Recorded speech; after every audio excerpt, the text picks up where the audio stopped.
wants to express gratitude to those who made the night possible and offer continued support over the past 15 years of Pass the Hat. The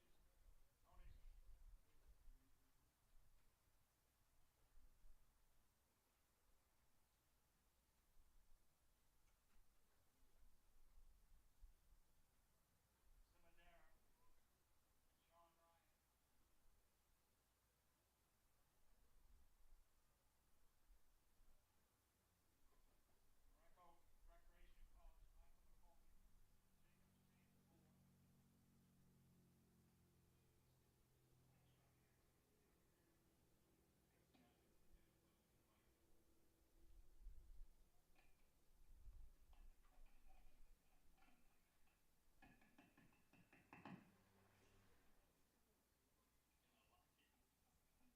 and their coaches, Tony.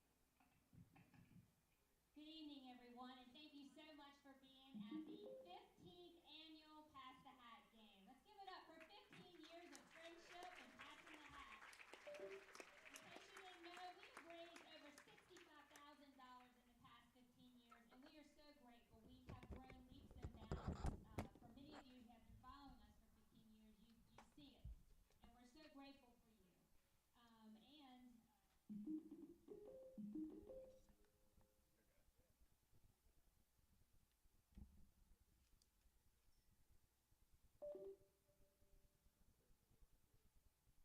Okay, each year we do a Volunteer of the Year and we do a Jacob Leonard Mission Award. If Sadie could come out and do that real quick, we would like to acknowledge someone who has volunteered their time for quite some time. This is Sadie Hodges, our athletic director.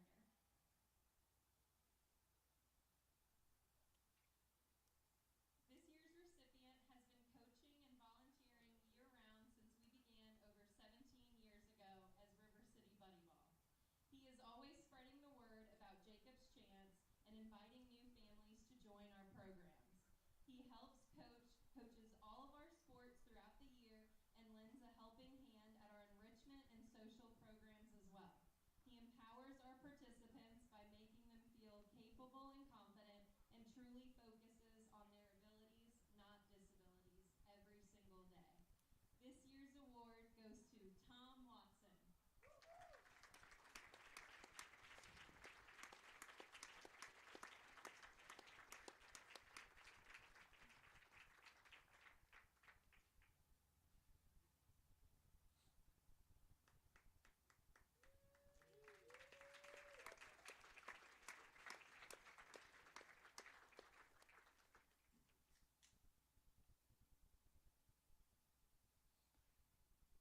Okay, the next award is something very, very special to Jacob's Chance because it is after our namesake, Jacob Leonard.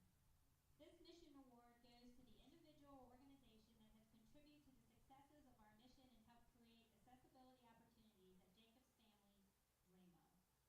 This year's recipient is Henrico County Recreation and Parks, and we would love for Michael to come out and accept this award.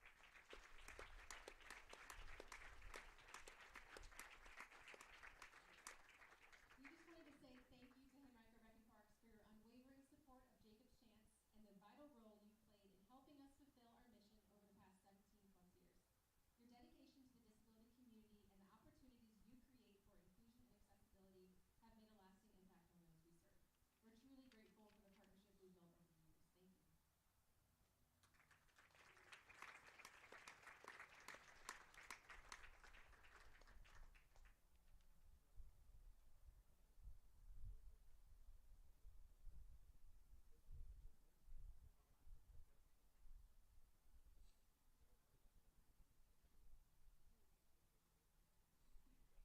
Fans, last season St. Christopher's School head coach Tony Simondera collected his 500th win as head coach of the Saints. Coach Simondera is regarded not only as one of our state's best coaches, but also a true ambassador of the game of baseball. Benedictine College Preparatory salutes Coach Simondera on his 500th win. We thank him for the incredible impact he's had on so many baseball players and students at St. Christopher's School school and all around the Richmond region. Tonight, the Cadets are presenting Coach Simondera with 4 tickets to home games of his beloved Philadelphia Phillies, complete with on-the-field batting practice tickets.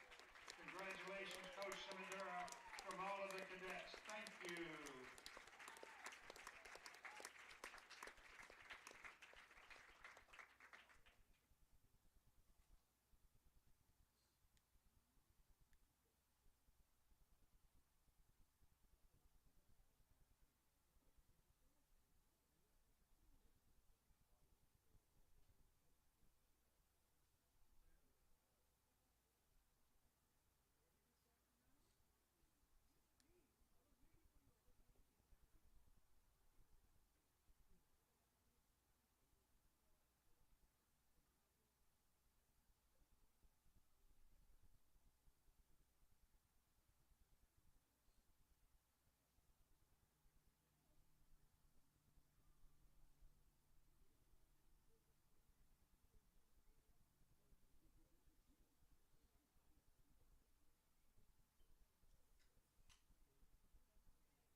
Fans, at this time, we ask that you please rise, if able, remove your headgear for the presentation of the colors by the award-winning Benedictine color guard and the singing of our national anthem by the St. Christopher's a cappella group. Thank you.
Tonight's first pitch is being thrown out by longtime Jacobs Chance athlete John Bullard.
Hello and welcome to Glen Allen Stadium at RF&P Park. St. Christopher's and Benedictine here. We know about the rivalry between these two teams, but tonight we put that partially aside for something much more important. The Jacobs Chance Pass the Hat game, an annual tradition between these two teams, raising money for the Jacobs Chance Foundation. Last year, this game was played at the Diamond, and after a leadoff single in the top of the first inning from Henry Knighton, the Saints bats were quiet the rest of the night. That was their first and final hit of the evening in a 4-0 loss. But they've gotten off to a good start this year, had a tough couple of games to end off the deep run tournament. But still coming into this game at 5-3 after a series that has been dominated by the Cadets in the past couple of years. The Saints would love to get back on them tonight. Leading off for St. Christopher's, it'll be Willie Hurt, the shortstop committed to Virginia Tech. Pitching for Benedictine is number 22, Emmett Morgan, the junior. Hurt is going to try to get a hit, start the Saints off. Like Edison said earlier, Saints bats need to get going if they want to have a chance in this game. Last year, that was not the case. Bats were very quiet, so Saints looking to get the bats going this afternoon. This park a lot smaller than we're used to at Jacobs Field at St. Chris. Only 350 to dead center, 298 down the lines. So we definitely could see some balls leaving. And if anyone will do it, it'll be Bryce Neely batting third for the Saints today. He's one to look out for, as always. Hurt definitely has that home run power as well. He's hit a couple out at Jacobs Field, which is roughly 20 to 30 feet deeper to all parts of the yard.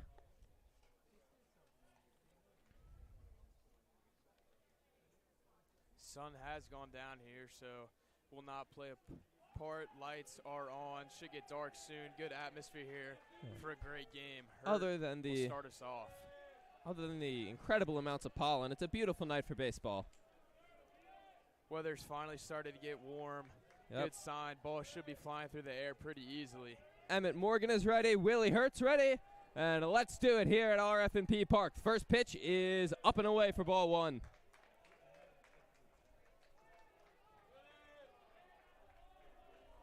Hurt, the senior, playing shortstop tonight. He'll be down in Blacksburg next year at Virginia Tech. And swings at the 1-0, cranks one out to left center. That's going to one-hop the wall. A leadoff double for Willie Hurt. And the Saints bats already more alive than they were in this game last year. A leadoff double. And out brings up Joseph Connor. Well, just as we said, field is a bit smaller. Hurt finds a gap pretty easily. Takes two. Great start for the Saints.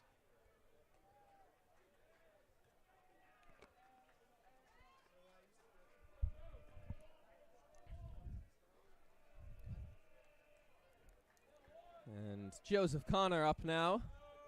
Saints have Connor, then Neely up. Great chance to take the lead here. Perfect opportunity early on. Get some runs up on the board. And Connor watches the first one. About the exact same location Hurt saw the 0-0 come in. Connor takes as well, and he's ahead 1-0. Pretty much no wind here, so ball should fly pretty straight.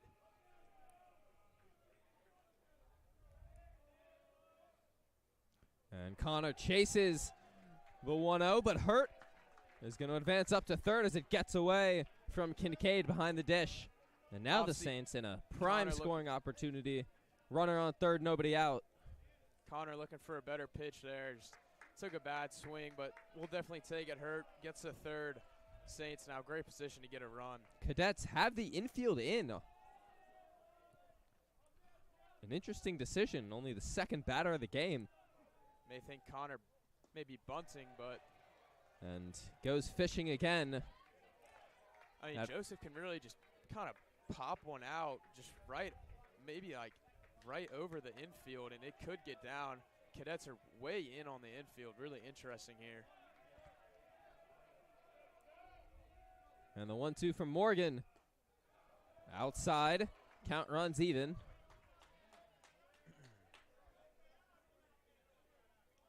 Anything in play should score hurt here. Connor just looking to put bat to ball. And the 2-2. Connor taps it foul out towards the left side.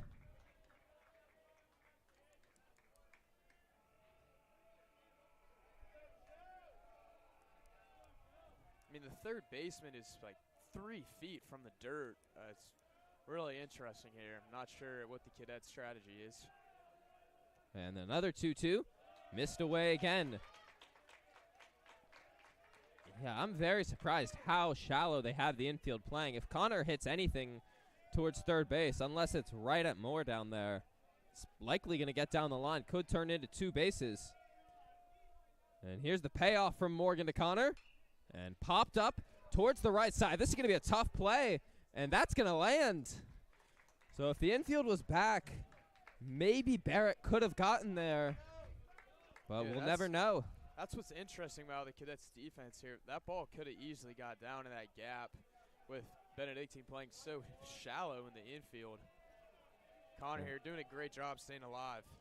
Yeah, the Cadets have maybe taken 2 steps back after that, but still very far in. And Connor battling here. Here's another payoff, and that's a great at-bat from Joseph Connor. Beautiful plate discipline there. He got down in the count, just stuck it out. Now Saints will have some power up to the plate. Bryce Neely. Number 34. And Wesley Connor will come in to run for his brother, the catcher. And if you're Coach Simondera right now, there's nobody else you'd rather have at the plate than Bryce Neely in this spot. He has the ability, unlike anyone else on this field, to turn this into a 3-0 ball game in an instant. Yeah, I mean, I'm staring right down that 298 right field. Neely's probably doing the same. Short field. Love to put one over. And he watches one miss high. Even though that pitch was up, that's a dangerous spot to Bryce Neely. That was center cut.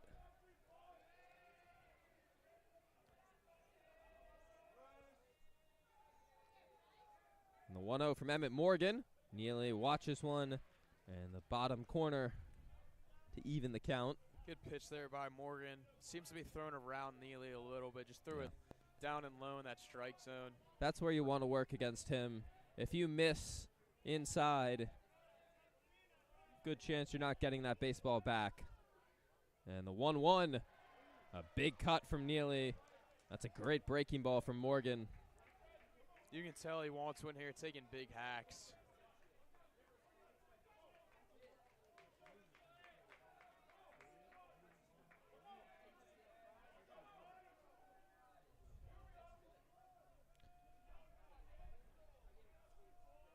And the 1-2 from Morgan. Neely hits one to the left side. It'll be foul out of play. That had the distance. I think that might have hit off that. I think that's a train car out in left field. I think it might have hit off that, but wasn't close to staying fair. Cadets not playing so in the infield now. Neely definitely more power. They did back up. As Morgan will step off.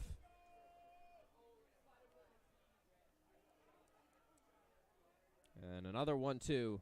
That missed away. Count goes even. That bat feels very similar to Connor's. Neely down in the count, worked his way back even.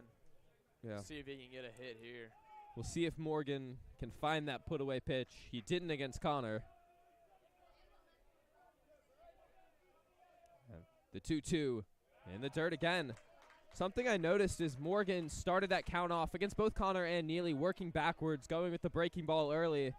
But then he got ahead, but after they'd seen the breaking ball a couple times, it makes them a lot more comfortable against it. And he's not showing a ton of confidence in that fastball to where he thinks he can blow it by him. Seems to be looking for that punch-out pitch, but keeps missing with it. And rings up Neely. A breaking ball in the outside corner. Bryce didn't look like a fan of the call. He was ready to head to first. I mean, nearly threw that bat to the dugout, started his trot over to first, then got the strike call. Pitcher, number 10, Henry Knighton. So now Henry Knighton up, has a chance to help himself out here. Runners on the corners, one gone. And runner goes, pitch, misses, and Connor will take second. Luke Kincaid, pretty smart play there. Knew the risk of throwing a second with Hurt on third, so just elected not to throw, let Connor take second. That base is very important for the Saints. It takes away the double play risk, and Knighton not exactly known for his running out there. Right, Saints now have two batters in scoring position. Knighton looking to be dangerous at the plate here. This is a big opportunity for them in the top of the first. Had runners on the corners, nobody out with 3, 4, 5 coming up. You got to get at least one out of this. And that one misses away. Knighton gets ahead 2-0.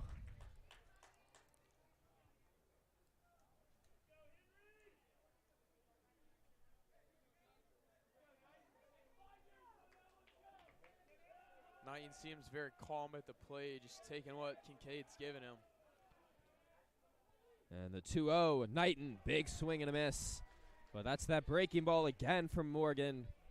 We've seen him get chases now from Connor, Neely, and Knighton. And then obviously he threw that great one to ring Neely up on the 3-2. Knighton still ahead 2-1 and watches one miss low.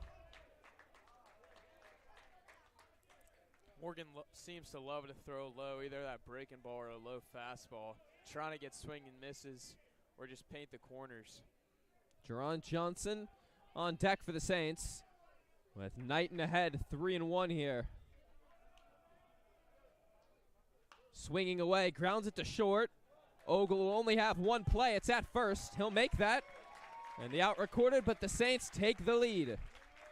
An RBI ground out for Henry Knighton. And it's 1-0. Saints will take that all day.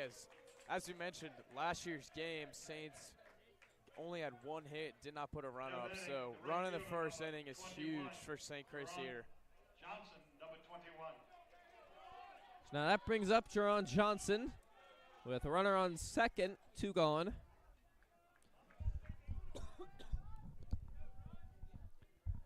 Johnson watches one in the dirt. Connor looked to go, but scurries back to second.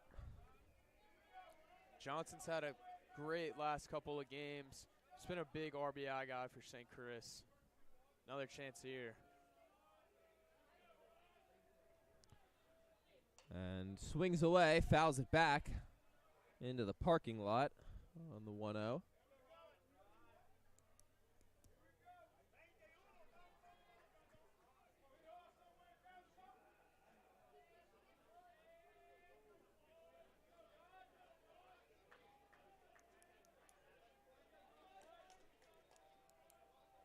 Count even at 1-1. Johnson watches one miss low again.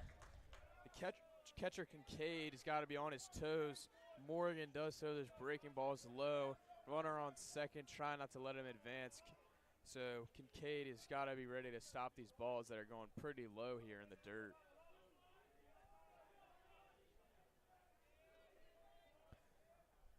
Johnson hits one high out to left.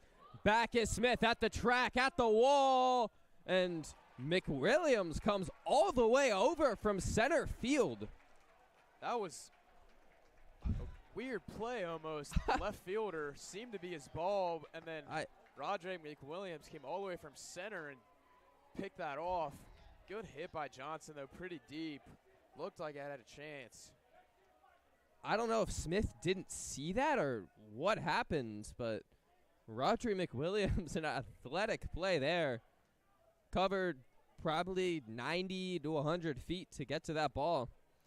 But that'll do it for the top of the first. Saints get one across, 1-0 going to the bottom half.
Center fielder, number 2. Now on to the bottom half of the first. Roger McWilliams, who just made one of the stranger plays I've seen, came all the way over from dead center to catch a ball that was well into left field. He'll lead off, and he'll watch a strike from Henry Knighton. McWilliams really showing off his athleticism there. He is a football guy going to JMU next fall as a part of the football team.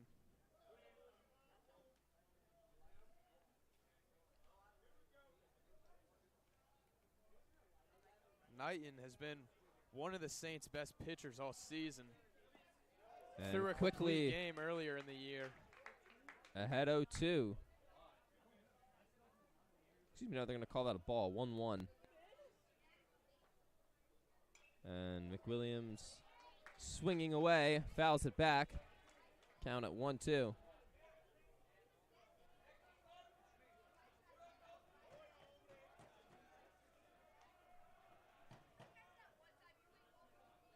And the 1-2 from Knighton, swing and a miss. Makes quick work of the Cadets' leadoff hitter. And there's one gone. Now batting, right fielder, number 13, Josh Babcock, number 13. Good start from Knighton. Gets a strikeout. Looking for many more to come from him. And powers a fastball right by Josh Babcock. I know it's early, but Knighton's stuff has been looking great. He's got good velocity. Another thing, Knighton does work very fast. Yeah, you saw him there as that breaking ball didn't break enough, missed high, but while Babcock was out of the box adjusting his batting gloves, Knighton was already set, staring him down. I think that definitely messes with the hitter a bit. Yeah, Knighton takes almost half a second, is right into his. As that line to second, and Gibson Beck right there. 2 quick outs for Henry Knighton.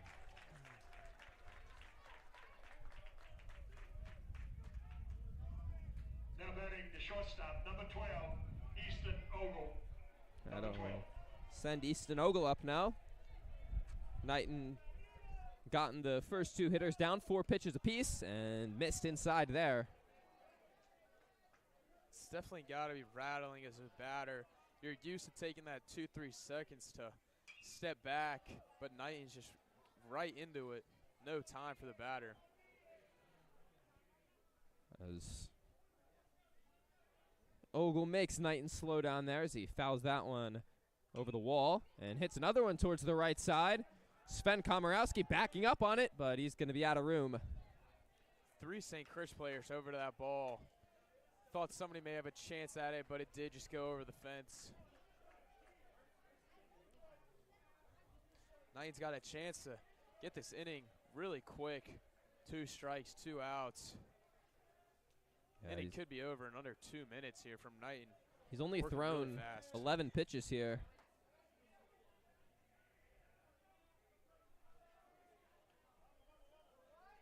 And the 1-2. Missed outside.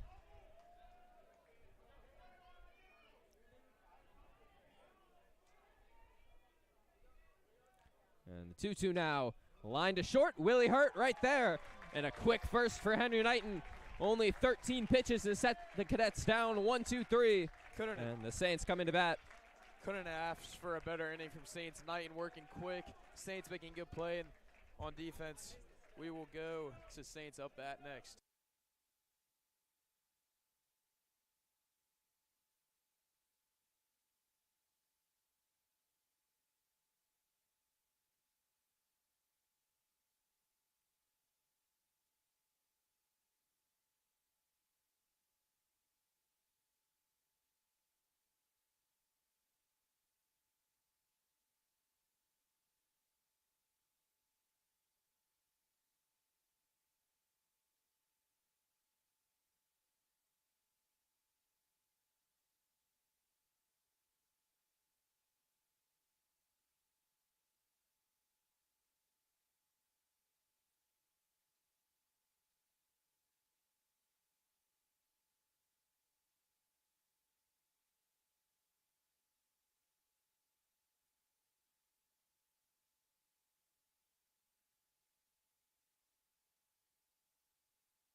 We are back here. Leading off for the Saints. It'll be Austin Wrinkle leading off for St. Chris.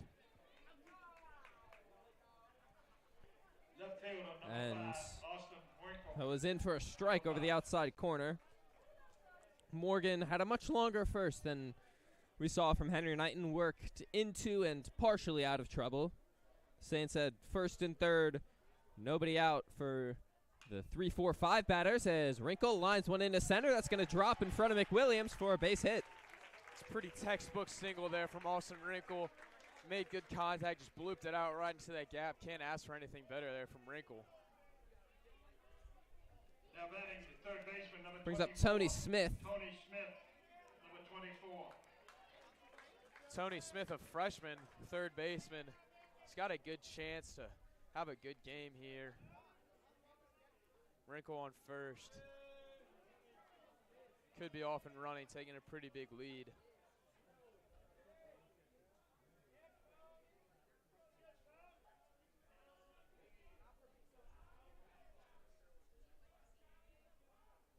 And Smith watches the first one in over the outside edge once again. I think Wrinkle's definitely watching these pitches here. If Morgan throws that low breaking ball, I predict he will be off and running, taking advantage of that. And Wrinkle dives back in time. You know, I'm not sure if high school has implemented the rule where you can only throw over to first twice per at bat. I don't think they have. Yeah, I believe you're right. Smith, a big cut on that breaking ball, falls behind 0-2. Saints just need to find that breaking ball because once you do, that pitch could get lifted up pretty high. Thin air tonight with the warm weather, Shore Park. Could be looking for some home runs for St. Chris. Yeah, Jerron Johnson missed one by 10 or so feet. I don't even think Jerron squared that one up even, so Yeah. just a good sign for what's to come for St. Chris. Smith just barely gets a piece of it, taps to the right side, and we'll do the 0-2 again. Yeah, pitcher's going to have to be careful tonight. We've seen the ball fly, and conditions like this in a very small ballpark, a home run ball definitely on the table.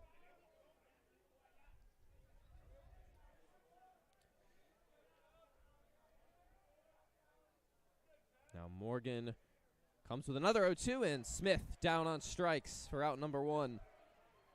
Smith just didn't seem dialed in that at-bat, missing a lot of pitches. But he's seen it, so hopefully he'll have better luck next at-bat. And I'll bring up the freshman Gibson back. So Saints are rolling with back-to-back freshmen in the lineup. Good to see the younger kids getting a chance here at a big game like this.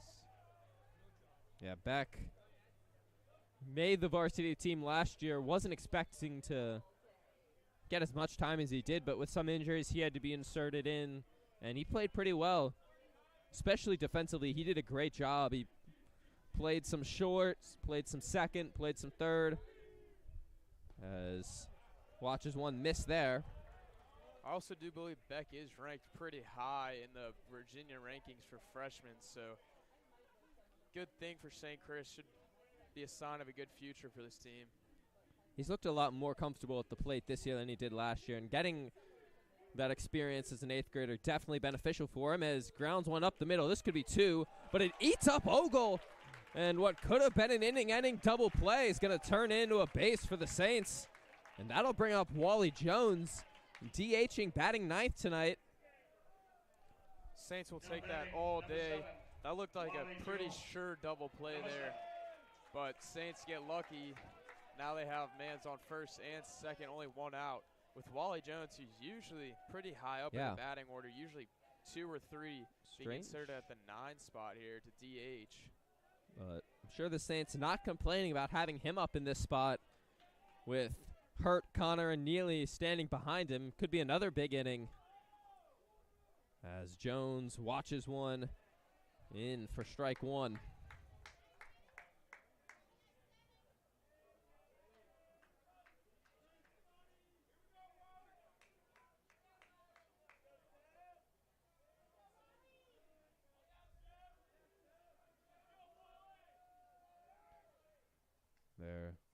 Looking back, Wrinkle at second.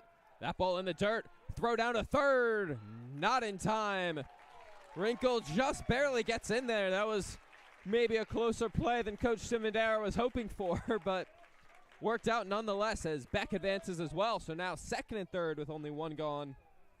So just as I was saying earlier, Wrinkle definitely looking for that breaking ball. He got it. It bounced around a bit.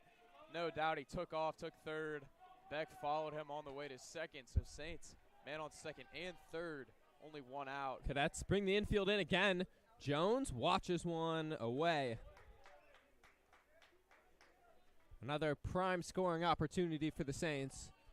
Pretty much all they've got to do is get the ball in play, not right at the third or first baseman, and they should have a second run of the game.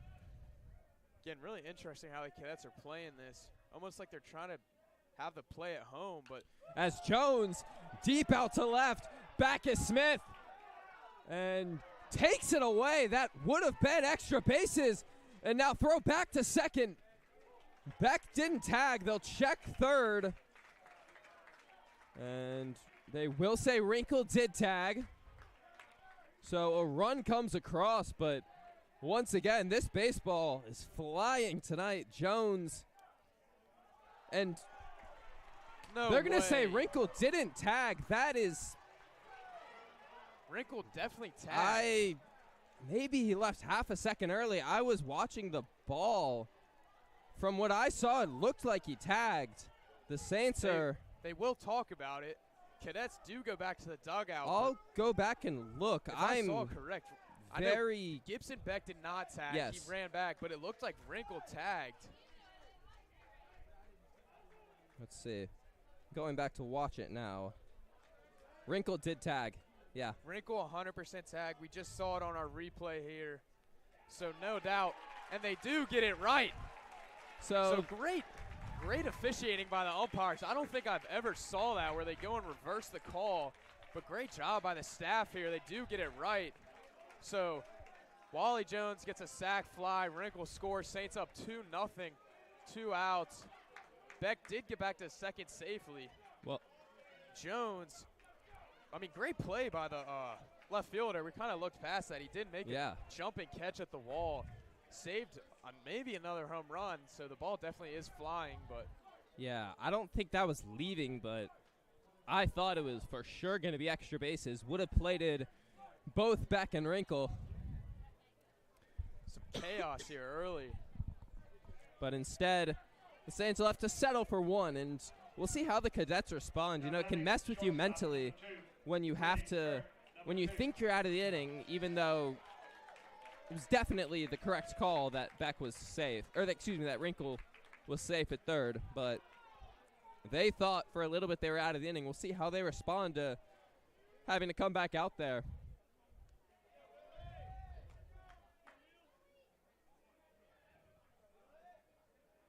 So back to the top of the lineup, Willie Hurt at the dish, and checks a swing. Gets away from Kincaid behind the plate. Beck dances, but doesn't go anywhere.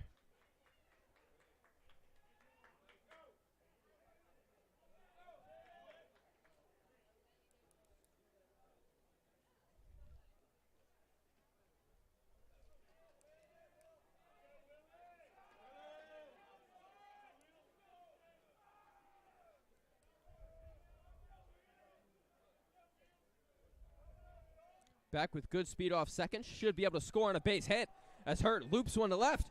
Smith went back, comes in, then makes the catch. So that'll do it for the top of the second, but the Saints do play another. It's 2-0.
Welcome back. Saints up 2-0 in the top of the second. First baseman, number 11.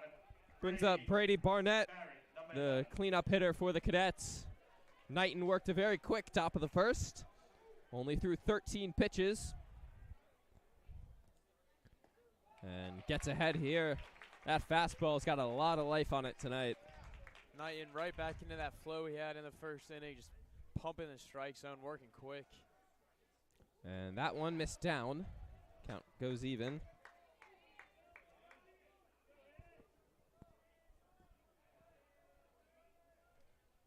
And that one missed down again. Knighton missing just low here.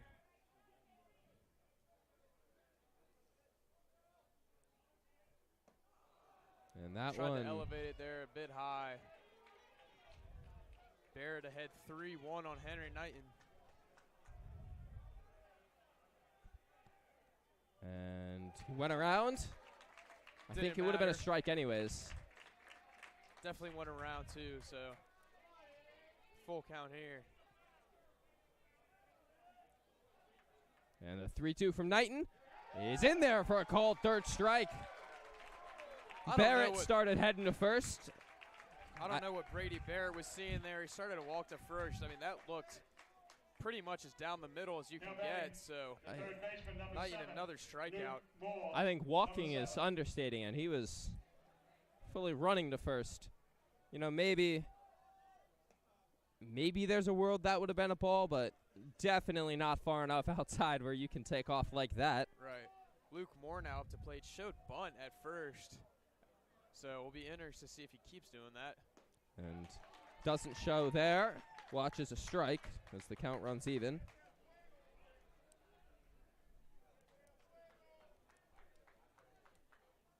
That one missed away. Knighton called Connor up. Seems like he wanted to talk about something. Pretty quick chat. Maybe a couple words exchanged.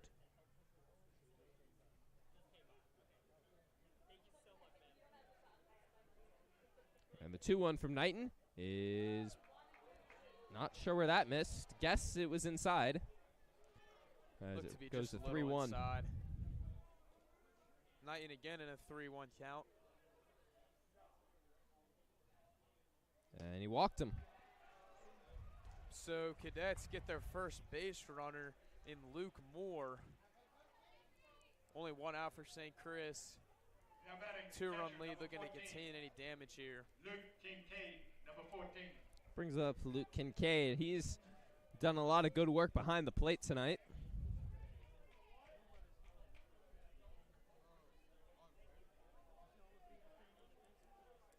And he shows bunt, but pulls it back, watches a strike.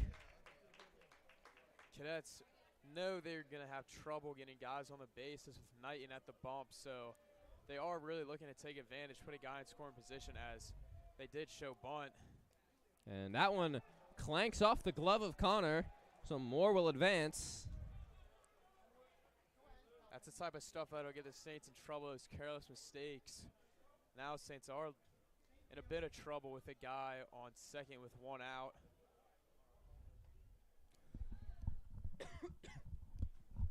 Not sure what's going on here. Looks like He's going to talk to Joseph. Simonera just going to check up on Connor. May have got hit there by the ball, but Yeah, might have taken it off the forearm. yeah, seems to be all right. He'll be staying in the game, which is a good sign.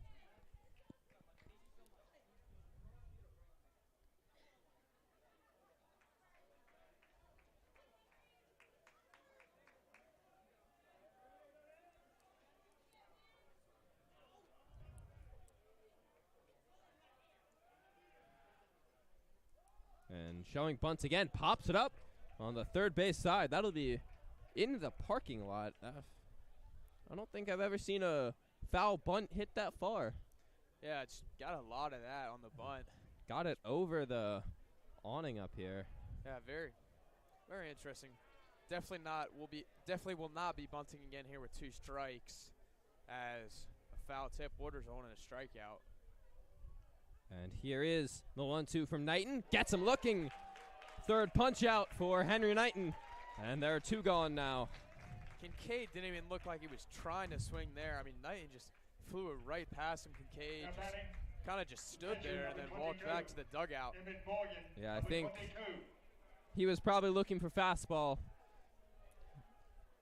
And as soon as that pitch hit Connor's glove, he knew what his fate was going to be, as they're going to check down at first. They're going to say Morgan held up. Pitcher on pitcher battle here, Knighton versus Morgan. Knighton drove in a run in the first. Morgan looking to do the same here. That one catches the zone.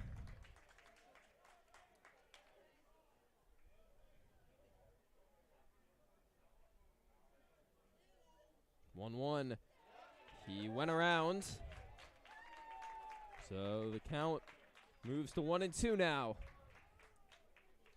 Knighton's got a chance to send the Cadets back to the dugout with a runner stranded on second.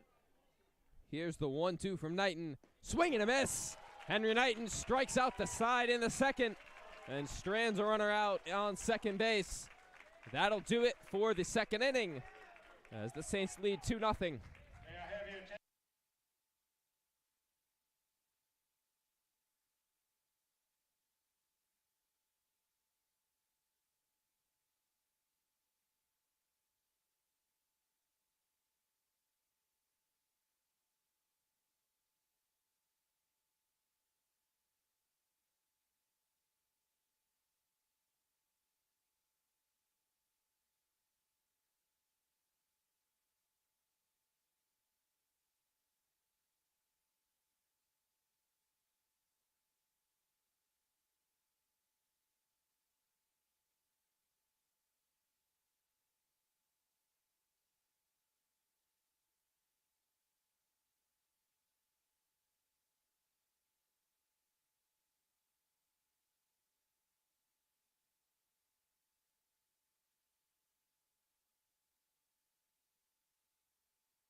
We are back here at RF&P Park. Joseph Connor up to plate for the Saints.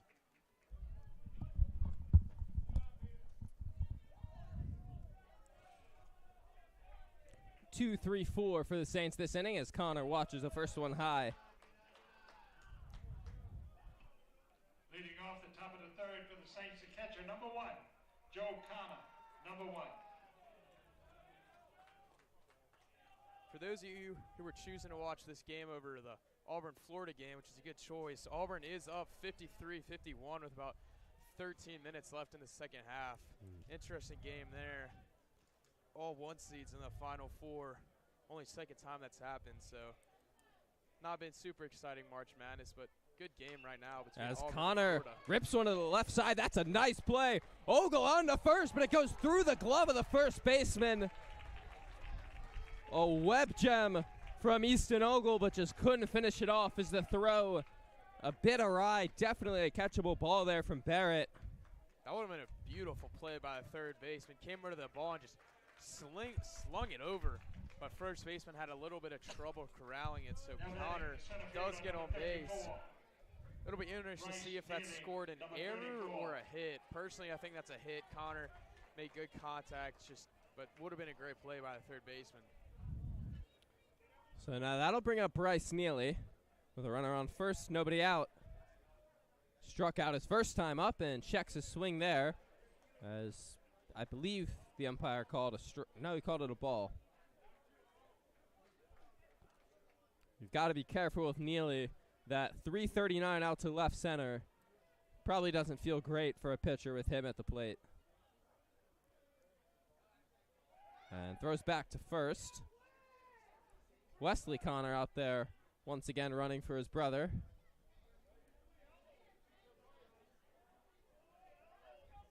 Wesley definitely much more of a threat on the base paths than Joseph. Also, catcher is Joseph Connor trying to save his leg. So Saints have been doing this all season, subbing in Joseph Connor's little brother, Wesley Connor, in to run. As Neely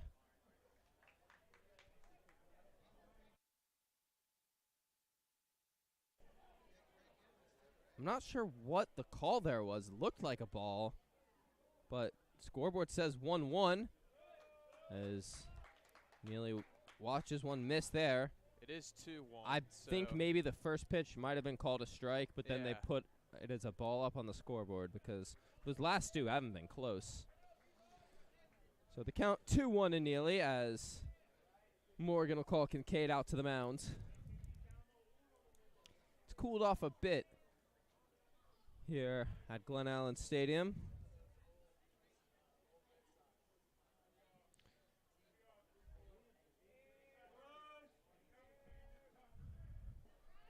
Apple weather saying 79 degrees right now.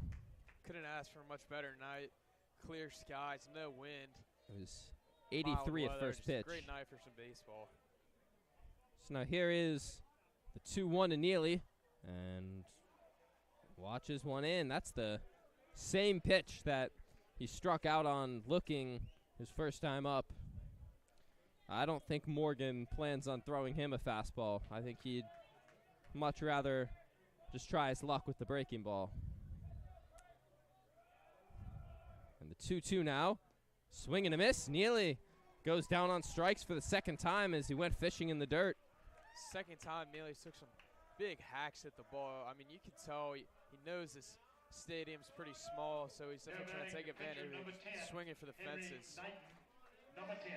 You know, it's hard for when you're actually at the plate. It's much easier said than done when you're up here. But in a stadium like this, and especially when you have power like Bryce Neely, you don't need to swing out of your shoes. If he just puts, I mean, he doesn't even need to get all of it to get one out. It's less than 340 out to left center. Right. So in his next at bat, hopefully he can try to just focus on making contact because he has so much power in that swing that he doesn't need to try to hit it out to get one well over the wall. So that'll bring up Henry Knight, and he had a ground out to short that drove in a run his first time up as he watches a strike there as Kincaid goes out to the mound again. You know, we talked about if they had implemented the MLB's rule of only being able to throw over to first twice. I think they definitely haven't implemented the rule that if you go out to the mound twice in an inning, you've got to take the pitcher out because that's the second time in 3 pitches that Kincaid's gone out there and Morgan still on the mound. Although there is some movement out in the Benedictine bullpen. Yeah, definitely interesting to see what they're talking about. It is only the 3rd inning, so wouldn't be super common for him to be pulled this earlier, but Cadets do have a guy up in the bullpen. And the 0-1 to Knighton. That's in the dirt.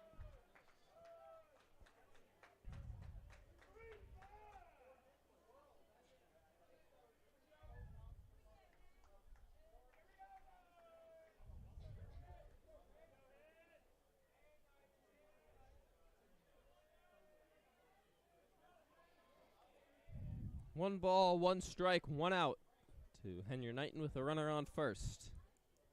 And Connor takes off, throw down to second, and he's just in there. Pitch was a strike.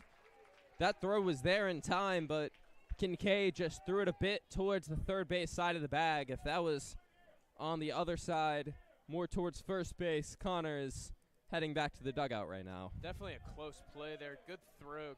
Connor just had a good step off and just slid in there. Saints now to a runner in scoring position. And the 1-2 to Knighton. And that's a great take. That was a tough take. Personally, I would have swung at that if I was up there. That looked like to be a strike, but Knighton obviously knows better than me, so he held back.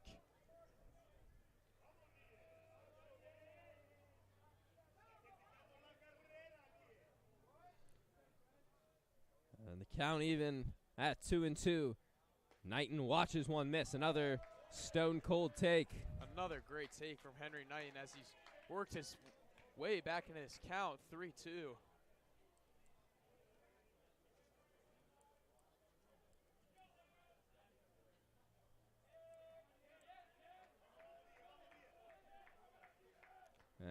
The payoff, swing and a miss. Hanging breaking ball. Knighton took a big cut at it and got under it. So now that brings up Jerron Johnson with 2 gone.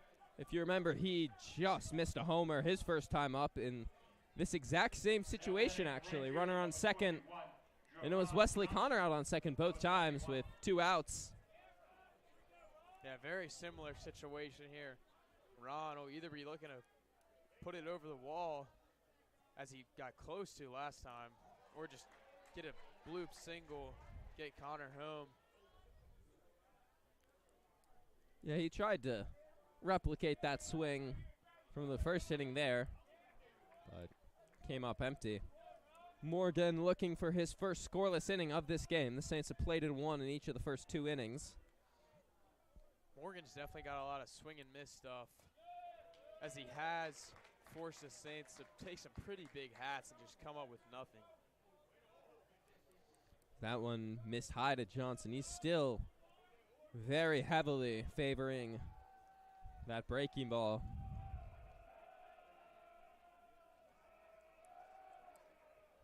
And the 1-1, that missed away. That was a fastball there. Johnson gets ahead.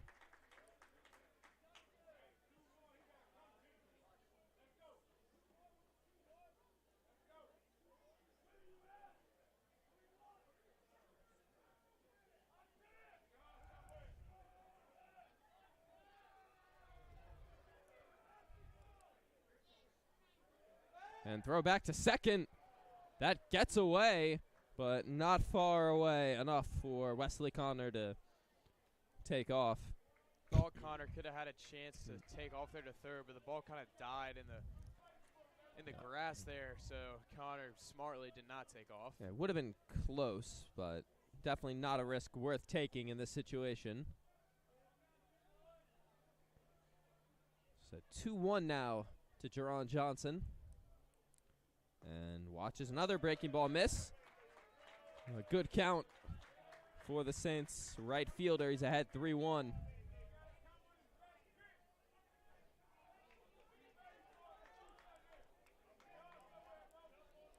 Johnson could get a good pitch here, as Morgan is down in the count. Morgan does have a base open, so it's not the end of the world if he issues a walk. Here's the 3-1 to Johnson, swinging out of his shoes, hits one to left, but just got it off the end of the bat. That was a very good pitch. First scoreless inning, as we will move on.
And welcome back.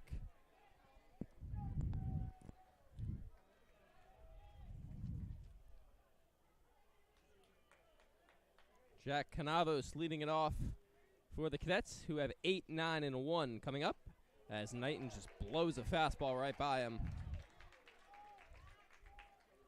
Knighton throws what he's been throwing all night, just fastballs. And Canavo squares the bunt, then pulls it back. Cadets seem to be looking for anything in play here. They have shown bunt, I think, twice now with nobody on base. And does it again, but this time it's in for a strike.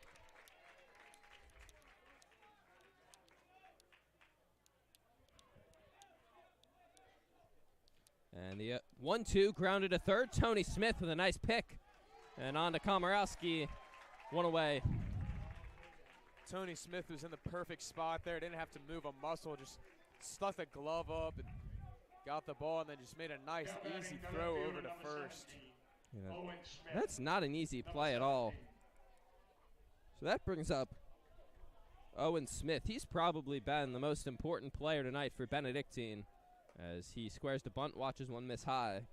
But he has made a couple very nice plays out in the left field. Robbed Jerron Johnson of extra bases in the first, robbed Wally Jones of extra bases in the seconds, and both of those at least kept a run off the board each, and that's not talking about what could have happened if the person had gotten on who hit the ball, as that one grounded to left side, Hurt charging, fires, and in time.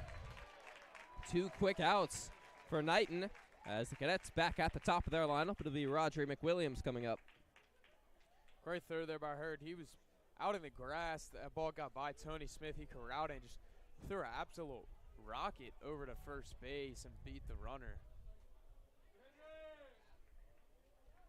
Now batting the center fielder, number 2, Rodri McWilliams, number 2. And now Connor will go up to the mound and have a chat with Knighton.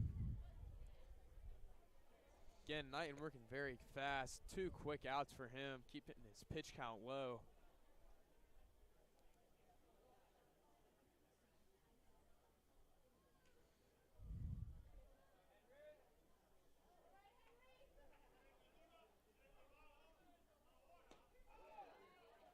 As that one missed inside.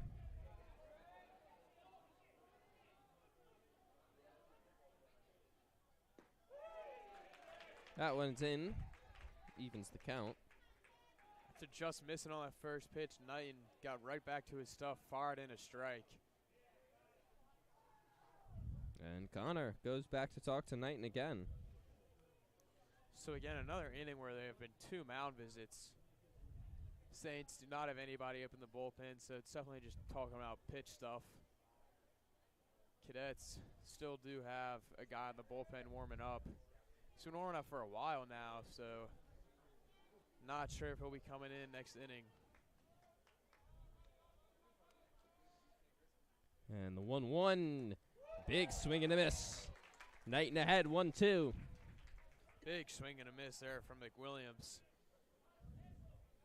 He's definitely trying to make something happen. His Cadets have not found success. Knighton will take a step off here.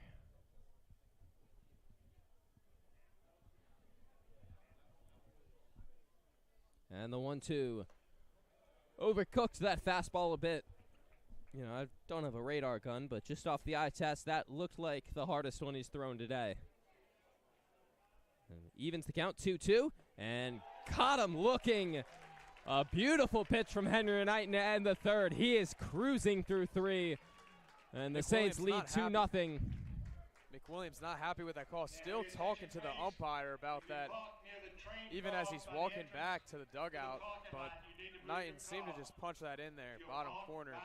As we will move on as the Saints will look to increase their lead.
Austin Wrinkle. Welcome back. That brings up Austin Wrinkle. He led off the top of the second with a base hit. Later came around to score.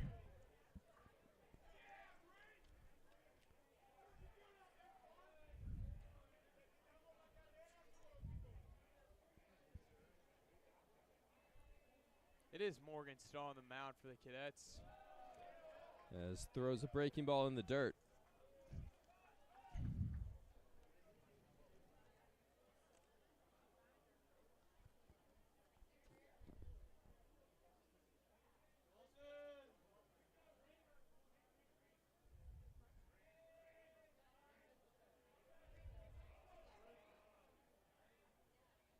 And miss high.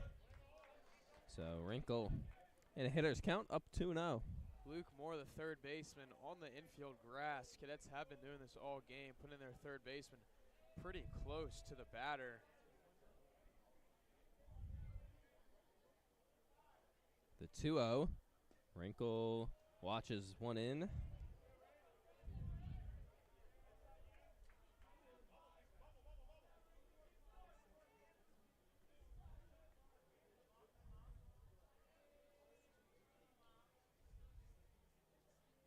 The 2-1. Wrinkle lines one. It drops for a base knock.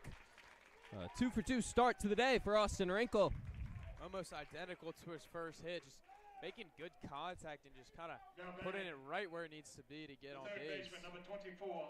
Great start today for Wrinkle. Number 24. Tony Smith comes up, runner on first, one gone. Excuse me, nobody gone. And Tony Smith did strike out on a couple pretty big swing and misses. Hopefully he had more time to look at Morgan's stuff and see if he can put the ball to bat here. Bat to ball, excuse me. and watches the first one in. A front door breaking ball for a strike.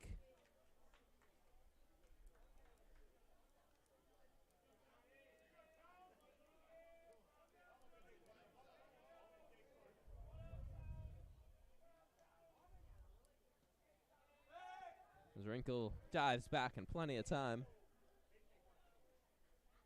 Wrinkle did steal third earlier off a low breaking ball. I'm sure he'll be looking for the same.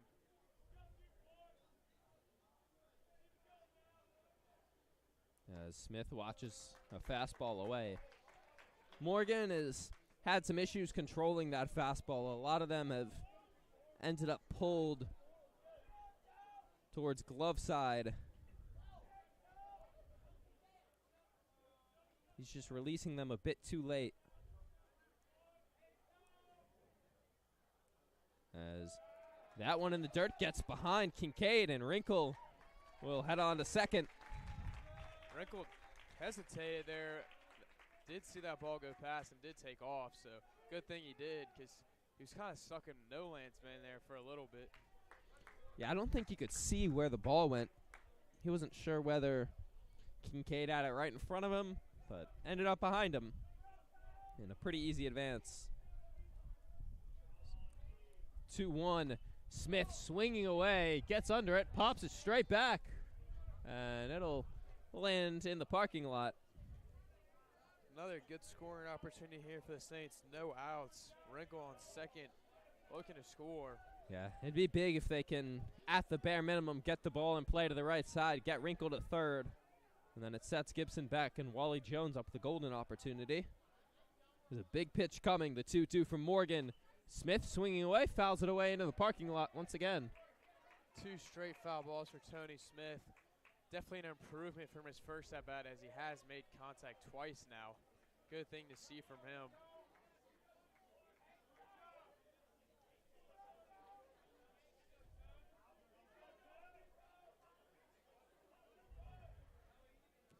And the 2-2. That one popped up again, but this one should be playable. Kincaid dropped the ball. All right, we will take that.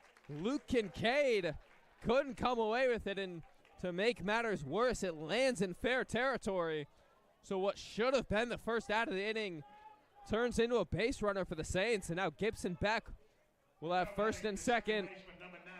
But Morgan won't live to see him. His day is done. Goes 3+ innings and is responsible for the runners on first and second. Morgan gave up 2 runs, 4 hits.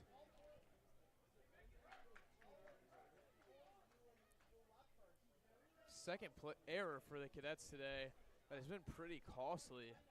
I mean, that one looked to be a routine fly ball, but the catcher, Kincaid, seemed to stumble a little bit. Had the ball for a second, but then hit the ground and dropped it, so unlucky there for Benedictine. It'll be Davey Rasmussen coming in when we come back.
And Gibson Beck comes up to the dish now with a golden opportunity after the error.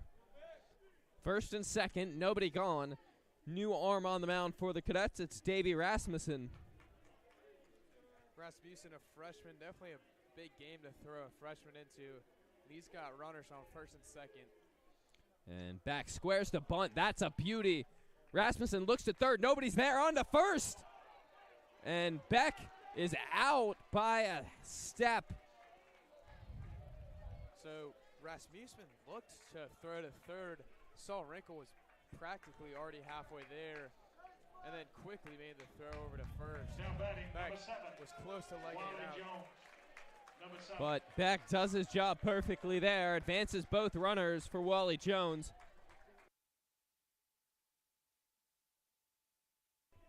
So Jones up second and third. One gone. Cadets bring the infield in. Jones watches the first one high. Again, Jones in this 9 spot. Not where he usually is, but he is DHing. But good for the Saints to have a senior and pretty good hitter up here with a man on second and third. Top of the lineup up next for the Saints is Jones. A cut and a miss. That fastball from Rasmussen looks a lot better than the one we saw from Morgan. The Saints kind of adjusted to the off-speed heavy approach from Emmett Morgan. Rasmussen looks to have a lot more life on the fastball than Morgan did. Is some life on that one, just not near the strike zone as it misses high. It'll be interesting to see how the Saints adjust. Morgan was definitely more breaking ball type pitches, where Rasmussen is looking to throw heaters.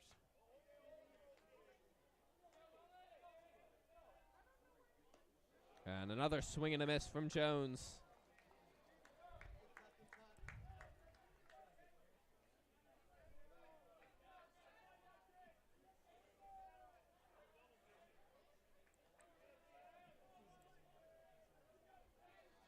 Jones choking up in the 2-2. Just gets a piece.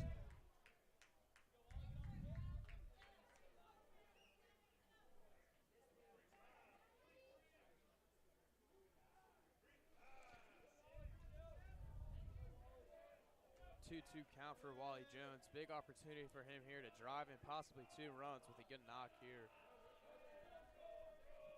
Big pitch coming, the 2-2. Jones doing everything he can to stay alive. He was completely off balance there, but just threw the bat at it and got a piece. He barely tipped that one off. Just got a piece. Good job by him to stay alive.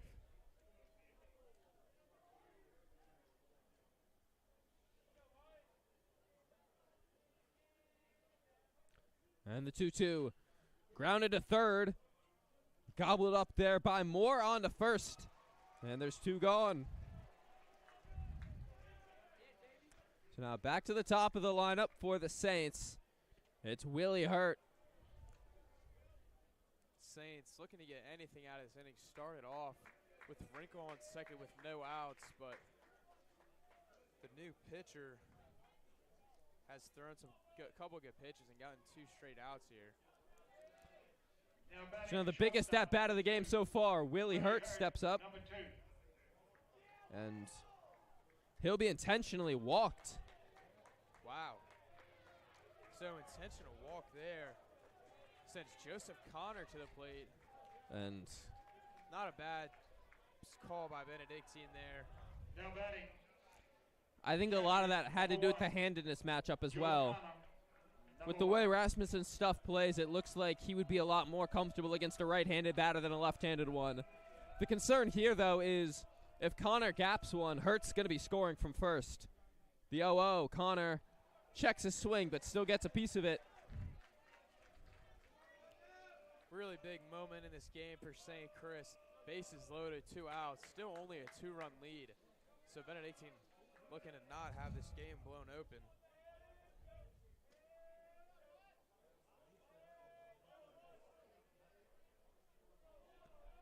The 0-1, Connor gets a piece of that fastball, but tips it right into the glove. Connor quickly down 0-2. Just got to get something here if Saints want a chance to play the runner here.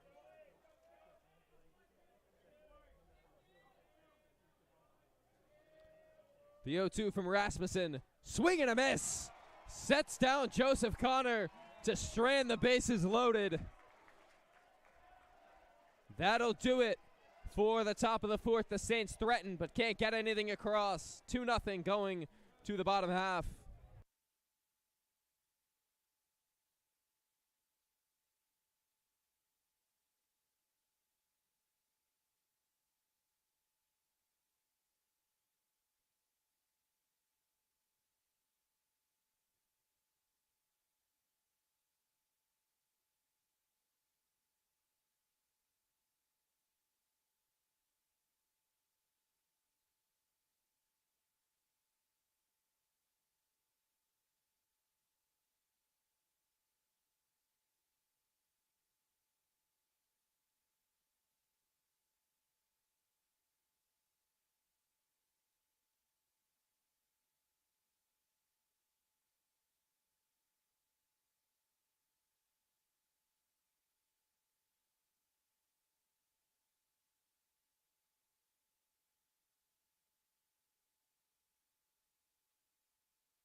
Cadets, the right fielder, number 13, Josh.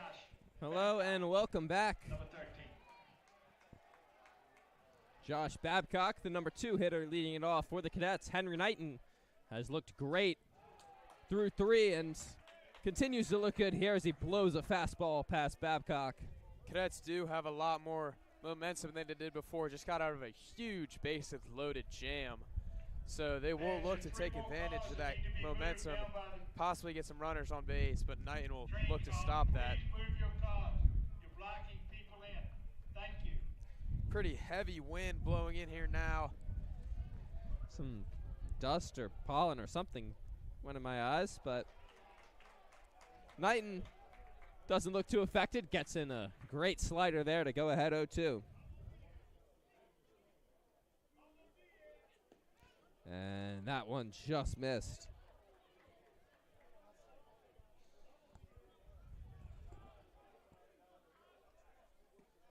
And strike 3. Bit of an unenthusiastic call by the umpire, but counts all the same. Henry Knighton gets him looking. Now batting, the shortstop, number 12. Very quick work there by Henry Knighton. Number 12. 4 pitches and a strikeout. So he's continuing to work fast, which has been fascinating to watch so far. So that brings up Easton Ogle. Watches one miss.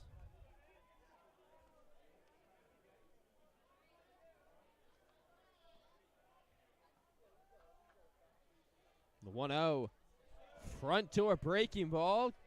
Didn't break just enough. And Connor will go out to the mound quickly.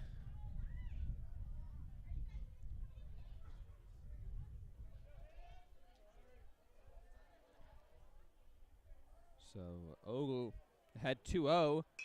Grounds on to first. Sven Komorowski right there. Calls off Knighton. Steps on the bag and quick 2 outs. Pretty loud contact there from Ogle, but Komorowski handled it well and just walked over to first. I think he might have gotten it. Second out. I think he might have gotten it just a bit off the end of the bat. Now batting, So that'll bring up Brady Barrett. baseman, number 11, Brady Barrett. He struck out looking his first trip up. And Knighton throws a beautiful front door slider there. Cadets did have a little bit of momentum after getting out of that jam, but Knighton seemed to extinguish that so far. As Henry Knighton is stealing right now. Ahead 0-2. And you see it there. Barrett messing with his cleats. Knighton already staring in, ready to go. The 0-2 popped him up. Who wants it? Johnson coming in. Beck coming out. It'll be Johnson. And another quick inning for Henry Knighton. Really impressive from Henry Knighton. Very quickly took down 3 Cadets as Saints will move on.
Hello and welcome back. 34, Top 5 here. Saints up 2-0. number 34. It'll bring up Bryce Neely. He's had a tough day at the dish so far. Struck out on both of his trips. Once looking, once swinging. Neely has been swinging pretty hard so far today. Well, look for him to just make contact first and then focus on that power. You know, the beauty of him is he doesn't need to focus on his power to get one out, especially at a park that's less than 300 feet down the line, but falls behind 0-1 here.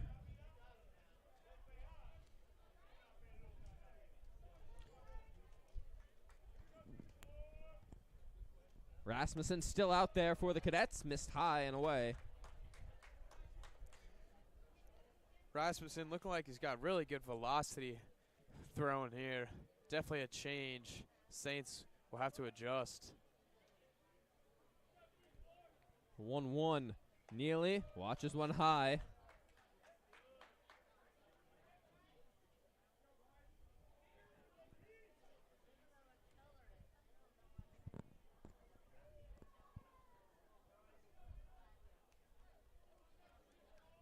The 2-1 hitters count for Neely. Inside. And Saints will be looking to get Neely on plate because Neely does have great speed. Yeah. He will definitely be looking to take off, so a walk here would be huge. Pretty much put a runner in scoring position for St. Chris. here's the 3-1 to Bryce Neely, swinging away. A dangerous hack, but just a bit under it. And that runs the count full.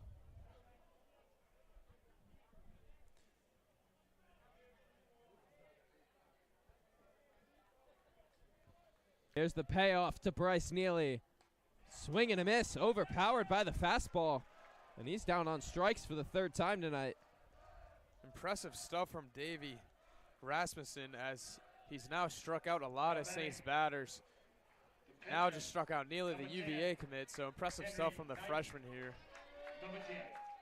Yeah, his stuff has looked electric since he entered. So that brings up Knighton.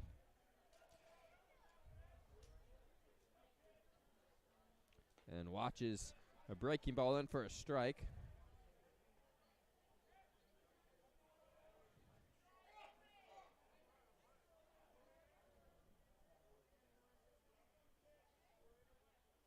And that one missed inside. Knighton had to turn away from that pitch there. Looked like it whizzed right by his ear, so had to move out the way pretty quick. Ahead 2-0. The 1-1. Knighton pops it up. Will it stay in play? The answer is yes, but coming back on it, Kincaid couldn't make the play. Second time Kincaid has missed a fly ball. Not ideal for him as he's given up 2 outs now for the Cadets. You know, those are, I've always said that is the second hardest play in baseball to make. The only harder one is when you're an outfielder and there's a ball hit directly at you. It's just very hard to judge the spin on a ball that's hit straight up when you're behind the plate, but Rasmussen makes quick work of him anyways. Gets him down looking, and he's punched out 3 in a row. It's been Connor, Neely, and now Knighton all set down on strikes. Really impressive from the freshman, just taking down the top of the Saints lineup. That brings up Ron Johnson. Flown out to left twice and watches one miss. Saints probably kicking themselves now for not scoring on those earlier chances they had, as Rasmussen seems to be throwing good stuff right now. And that one is in for a strike.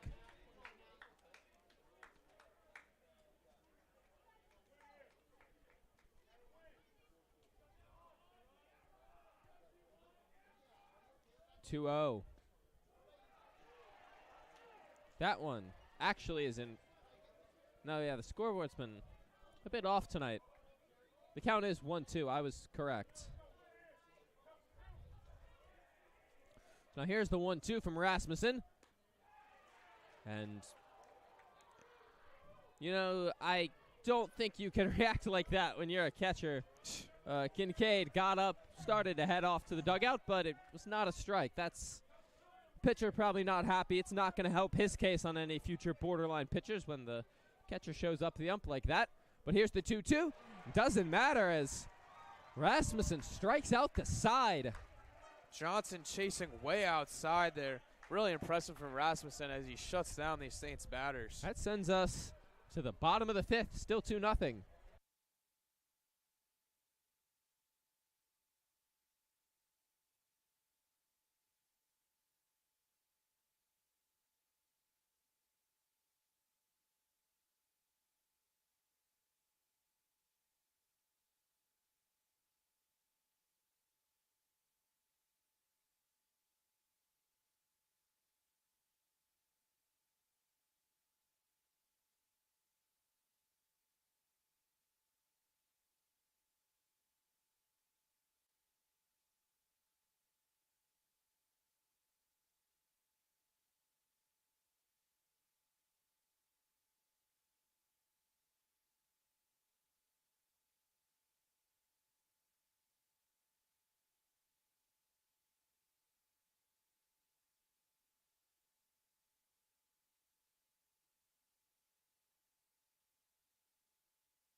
Welcome back, bottom 5. Leading off the Cadets, the third baseman, number 7, Luke Moore. Luke Number 7. Moore will lead it off for Benedictine as Knighton fires in a fastball. Loop to right, Johnson coming on, sliding. Wow. Makes the catch. What a play from Teron Johnson, flashing the leather out there in right field. Diving catch there from Teron Johnson. Looked like that was going to get down, but Johnson just diving play. Really incredible, showing off the athleticism there. Double inning, the catcher, number 14, Luke Kincaid, number 14. So now that'll bring up Luke Kincaid, who squares the bunt, bunts it off his leg. Third or fourth time Benedictine has tried to bunt with nobody on base. Seems to be part of their game plan. Hasn't been working so far.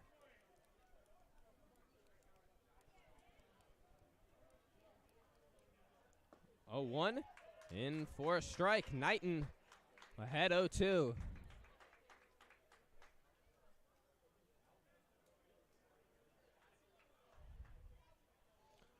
The 0-2 looped out to first. Kincaid not running. Komorowski right there.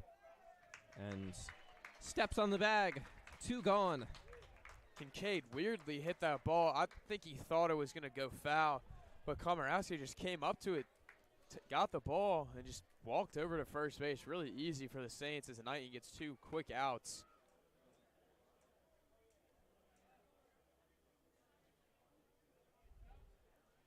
Looks like we have a lineup change here for Benedictine. Yeah, it's going to be Jackson Kennedy, who pinch hits for Emmett Morgan, who exited the game Now batting, back in the 3rd. number 5, Jason Kennedy, number 5. So Knighton still cruising in this game through 4 2/3. And fastball missed up.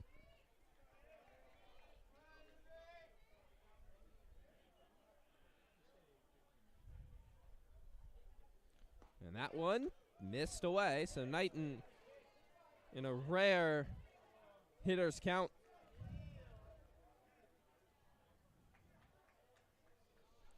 The 2-0. And that one misses low. So Kennedy doing a good job off the bench so far. Gets him ahead 3-0 and a 4-pitch walk. The second walk surrendered by Knighton. It'll put a runner on first with 2 outs. Don't mind that from Knighton. Seemed like he just took the walk there. Not wanting to let up a bigger hit there. Another pinch hitter for the Cadets. It's Chris Kennedy. I'm going to have to assume they're related. Probably, yeah. Now batting, number 18, Chris Kennedy, He comes in number 18. for Jackson Conavos.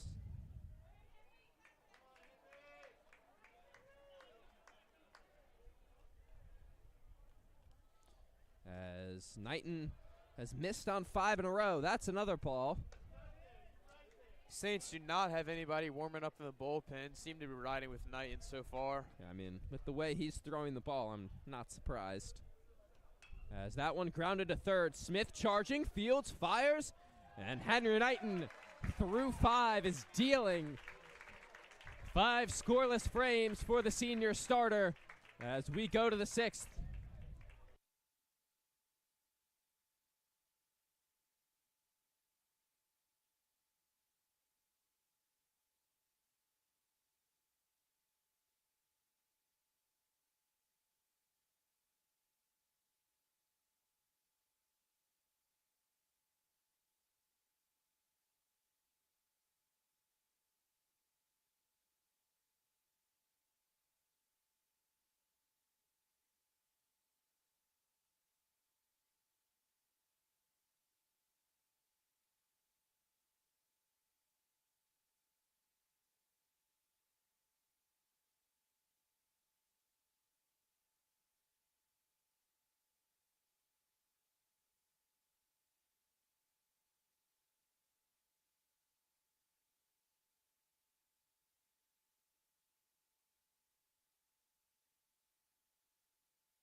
Hello and welcome back.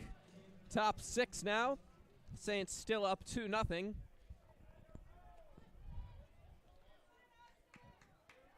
It'll be Wrinkle again to start the inning. Wrinkle has led off the inning twice and have gotten 2 very similar, almost bloop single hits. Number 5, Austin Wrinkle. As Wrinkle, first pitch swinging off the foot of Rasmussen, on to first, and he's safe. A 3-for-3 day for Austin Wrinkle. And all 3 of them, he's been first pitch swinging. Got no time to waste up there at the plate. That was another chaotic play here tonight. Bounced off the pitcher's foot, and then the second baseman came over, made a great play to get to the ball and almost threw Wrinkle out. But throw was just a bit off. First baseman couldn't handle it. So Wrinkle again gets a leadoff hit to start the inning. So now Tony Smith comes up. He reached on an error last time up after striking out in the first. As that's grounded to short. Taylor made double play ball, 6-4-3. Great execution by Benedictine. Smith hit that ball right to the shortstop, threw it over to second, then over to first. So Benedictine gets 2 quick outs as it'll send Beck to the plate. So 2 pitches, 2 outs. You know, if you're at Benedictine, I feel like they're going to be wishing they had brought Rasmussen into this game earlier. He has been dealing.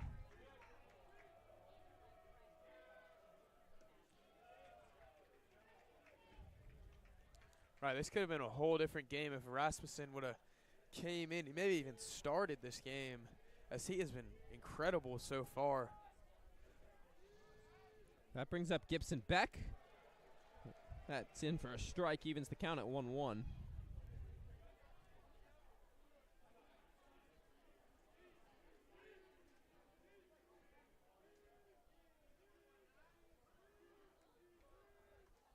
As that one just missed his head. Breaking ball might have slipped out of the hand a bit.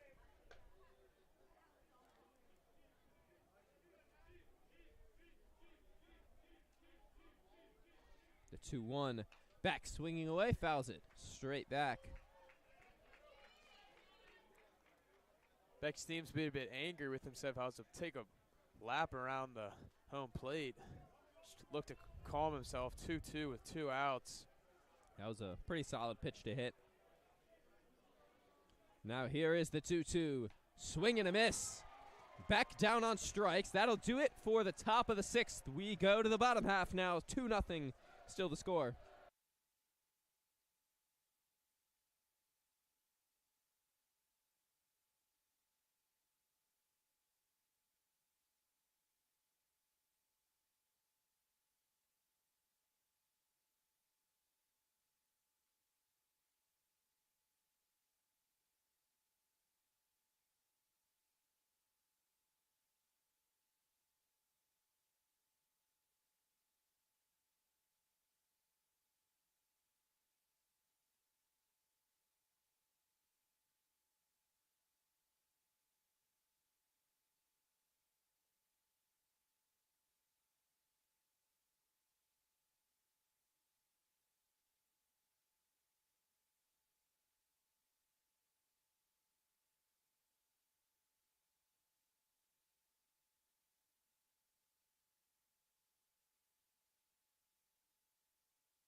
Welcome back. Fielder, number 17.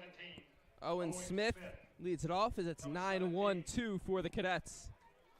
With the top of their lineup awaiting. This is going to be the inning for them if they want to get something going off. Henry Knighton, as he squares the bunt, sends it off the awning. Another bunt from the Cadets. They've been really liking the bunt here. Haven't got anything out of it, though.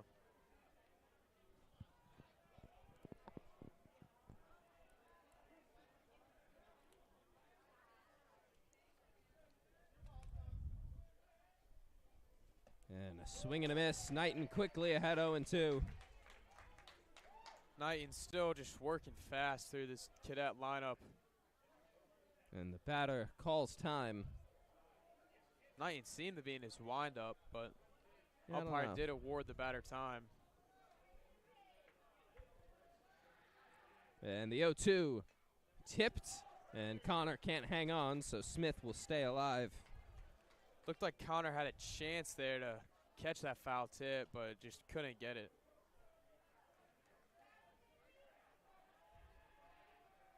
The 0-2 just missed off the outside corner. Looked pretty close out of the hands. That could have gone either way. Obviously, we would have loved that to go our way. As time again is called, while Knighton seemed to be starting his windup. And Henry doesn't look happy about it. He obviously wants to work quick. The batter, though, calling time. Knighton getting a little ticked off here. 1-2, grounded to second. Beck charges, makes the play, and one out. Beck had a unusually long run up there to the ball. He was out near the grass, but he did charge up, find it with the hop, and just threw it over to first. Now batting the center fielder, number 2. So back to the top of the lineup for the Cadets, Rodri McWilliams.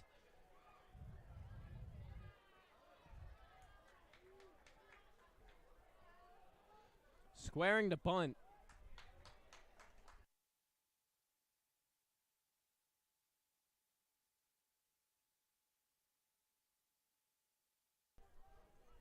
And squaring again, but Knighton blows it by him twice. Not sure what the strategy is Benedictine is going with here. Trying to bunt almost every at-bat. I mean, they haven't had any luck swinging normally, so. As that one flared to the right side, gets foul.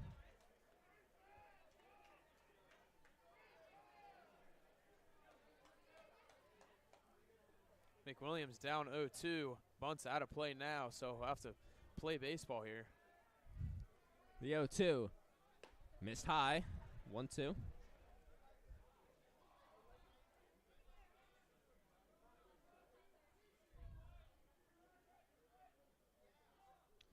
And the 1-2 popped up. Komorowski drifting back. Beck also coming on. He calls and makes the catch. So 2 outs in the 6th. Good job by Beck there, calling off the first baseman, Komorowski, and made the play. So that brings up Josh Babcock. With 2 gone in the 6th. The Cadets' bats have been silent all night. Only a pair of base runners. Right fielder, number 13, Josh Babcock, number 13. We'll see if Babcock tries to bunt here. As almost every batter from Benedictine has so far. Doesn't square here. Instead fouls it back.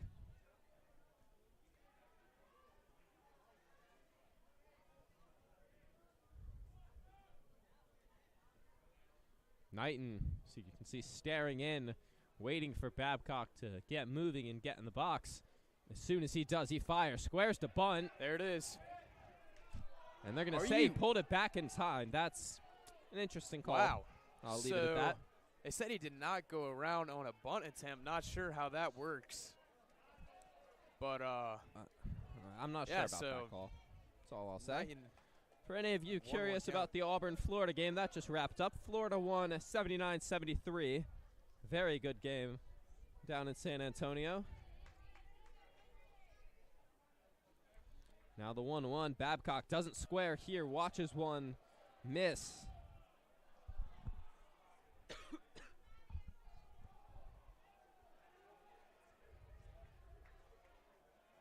Knighton just waiting for Babcock to step into the box. He's taking his time. Knighton ready to pitch. The 2-1 and missed for a ball.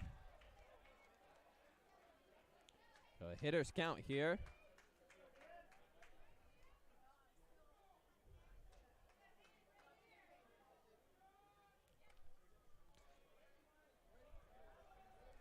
Calls time again. Knighton doesn't look thrilled with these guys as that one misses low for ball 4.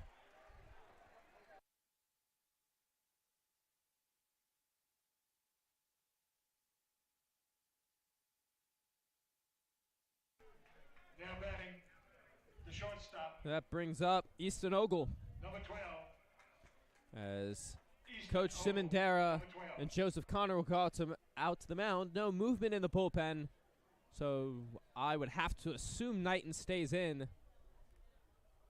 Yeah, Cadets seem to be doing anything they can to throw Knighton off the groove. He's been so far showing bunt, stepping out of the box a lot, just throwing Knighton off his rhythm he's had.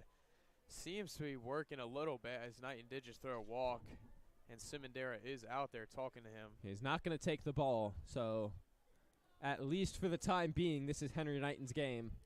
No movement in either bullpens. Seem to be sticking with the pitchers they have so far.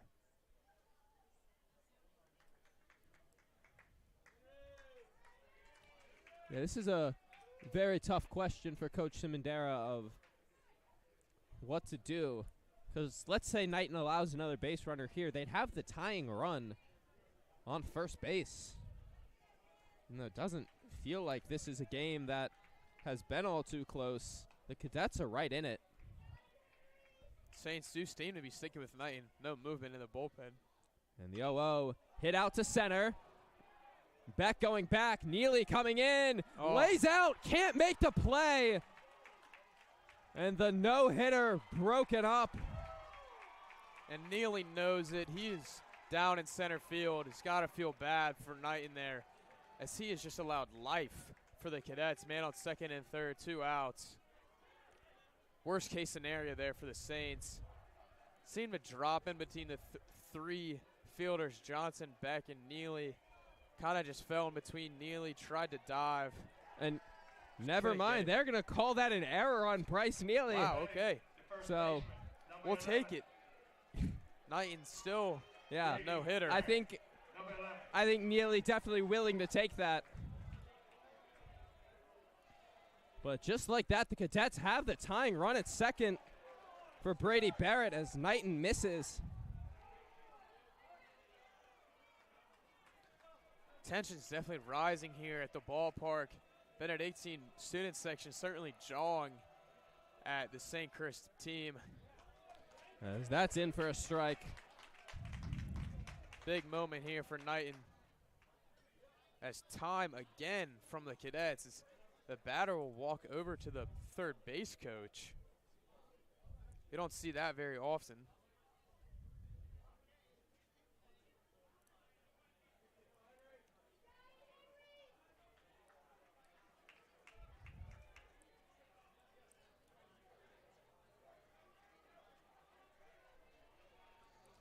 The 1-1 fouled back. Count moves to 1-2.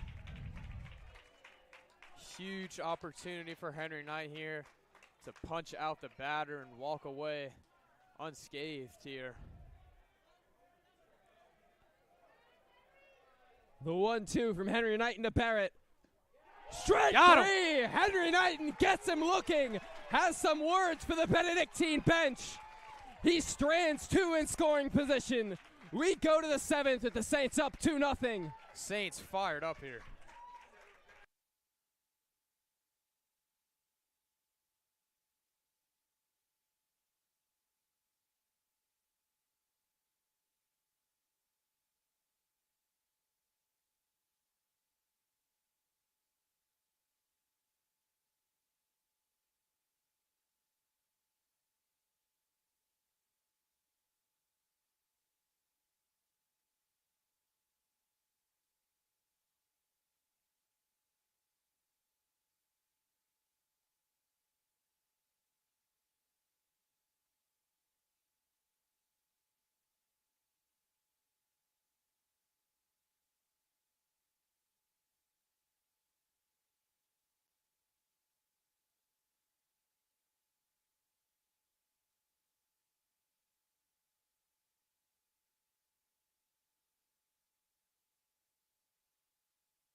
It is Wally Jones at the plate now for the Saints. Top of the 7th. Saints one last chance to add any more insurance runs here. As Saints still have nobody in the bullpen, looks like it's going to be Knighton's game. Cadets have nobody in the bullpen. It will be Rasmussen's game. Jones hits one deep to left field. That ball is back. And it is gone. Wally Jones gives the Saints life. As that ball's not gone, I'm sorry. And Jones Triple is and he's still out. waiting on the call. I thought that was a home run. No. Saints dugout is signaling for a home run. That ball seemed to go over the fence. I think it's got to get over there's a bit of mesh fencing up there. I think it's got to get over that. Saints dugout is saying it's a home run. I'm not I think Jones is at least safe at third. I mean, good for Jones for keep running. I was celebrating it like that ball was gone. I thought that ball was gone Jones as well. legged it out to third. More discussion. Saints dugout is fully out. And I will have to look at the replay here. I believe, well, depends on the ground rules of the stadium. They're going to say a triple. So still great stuff from Wally Jones. That's his second hit.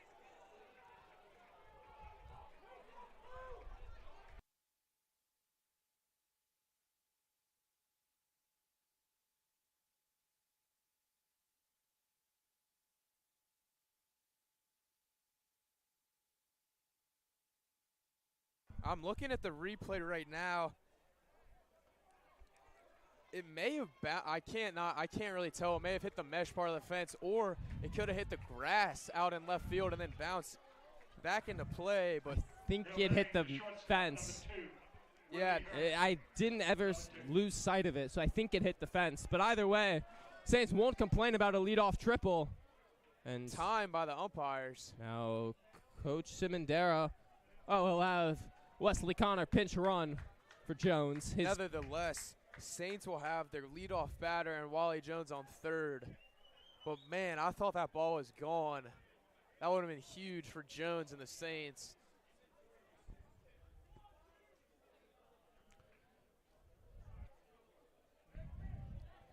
Getting an extra insurance run here would be massive for St. Christopher's.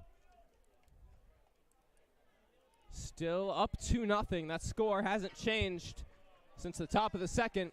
And Wally Jones running out to the bullpen. He's going with Charlie Gunn, so we'll see what that means for Knighton. As Hurt, a bit of an uncomfortable swing there. I think a lot of what could happen with Knighton depends on what the score is here. If the Saints add 2 or 3, you might as well try to let him finish it off. But 2-0, Coach Simondera might be a lot more hesitant, as he did start to show some cracks for the first time all game last inning, as Hurt fouls that one straight back. And quickly behind 0-2. I'm not sure Knighton's exact pinch count, but it couldn't be that high, as he has been making quick work of most of the batters so far. If I had to guess, probably somewhere around 80. And the 0-2 to Hurt here. Miss high. It would be a huge blow to the Saints' momentum and confidence here if they don't get a runner across, as it seemed to be gone, but Jones May got robbed there. The 1-2. Hurt watches one miss outside, but, I mean, that's the first time really tonight we've seen the ballpark come into play. If we're playing at Jacobs Field, that's a flyout. I think Jones might have forgotten his glove, headed down to the dugout. Runs back out there now to left field. And the 2-2 to Hurt. Missed high. It's gone from 0-2 to 3-2. Great job by Hurt to work his way back into this count. Was down 0-2, took 3 straight balls. Now a chance to either take first base or send Wesley Connor from third on home. And the payoff, Hurt fouls it back. It will be over towards the dugout and out of play. Hurt staying alive here. Huge moment for the Saints.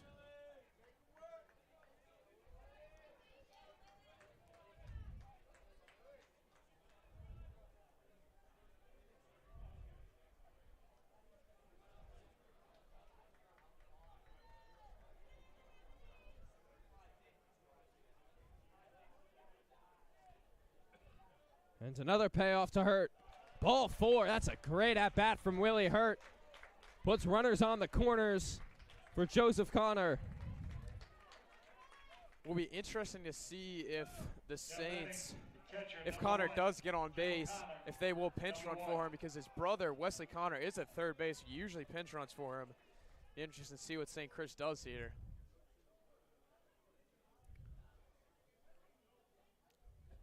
So as the Cadets take a mound visit, Wally Jones is indeed warming up in the bullpen for St. Chris. I'm sure Knight wants to stay in this game and try to finish this game off by himself, but obviously if the situation does call for it, Jones will come in.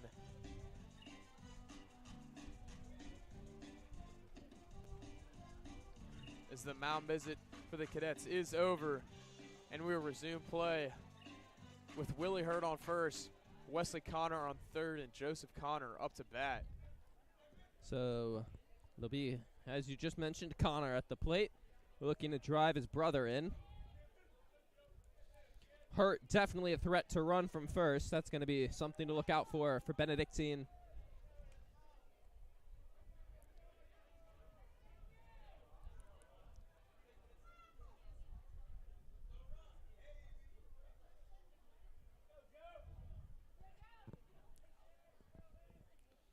Hurt goes, pitch in the dirt, no throw.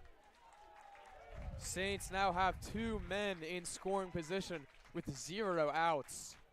Huge chance for them to really open up this game. So Jones is back in from the dugout. It's a tough decision for Coach Simondera on whether to let Knighton try to finish off this gem or go to Jones as Connor swings through a fastball. But adding a couple of insurance runs definitely could help him breathe easier if he does leave Knighton in.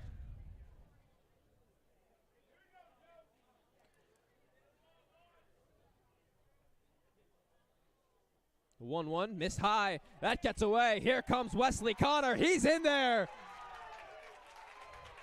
Another run comes across for the Saints. This one on a pass ball, and it's 3-0. So a wild pitch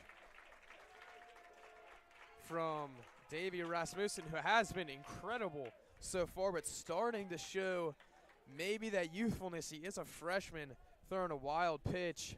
As Saints do play a runner now up 3-0. No outs, man on third. Yeah, in the chaos. Hurt moved over to third. So the Cadets keep the infield in, with Hurt standing 90 feet away from a 4th run. The 2-1 to Connor, fouled back. Connor at the plate now, Neely warming up. Knighton in the hole. So big inning potential for St. Chris here. Would love to score some more runs here on the Cadets.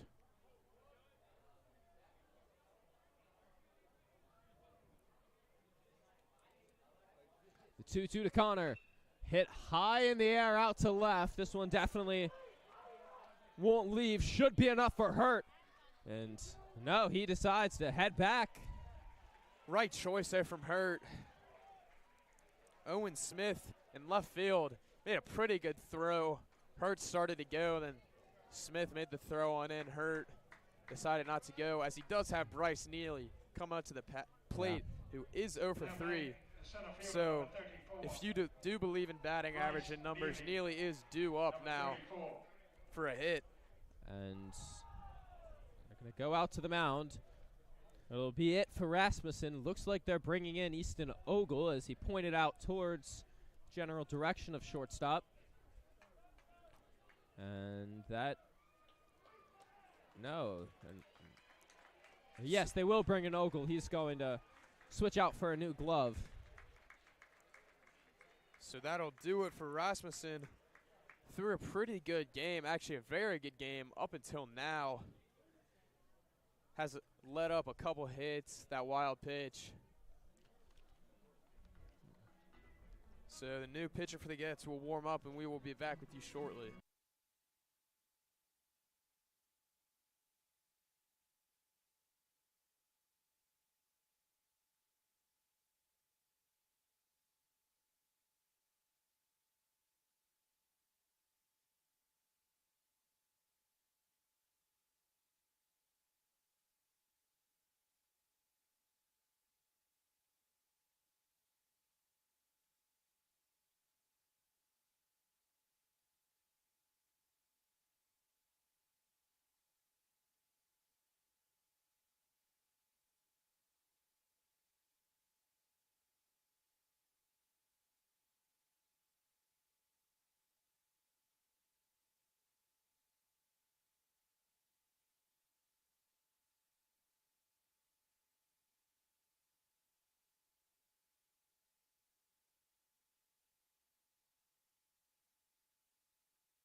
Hello and welcome back.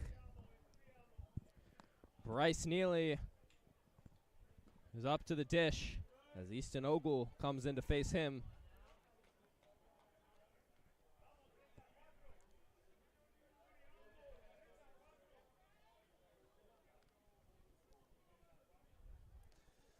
Saints currently hold a 3-run lead, looking to push it to 4 with Hurt at third and Neely at the plate.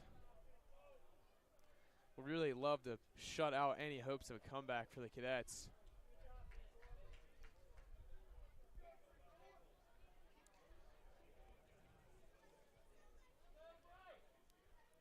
Neely's had a rough day at the dish, 0 for 3 punch-outs. Looking to avoid a platinum sombrero.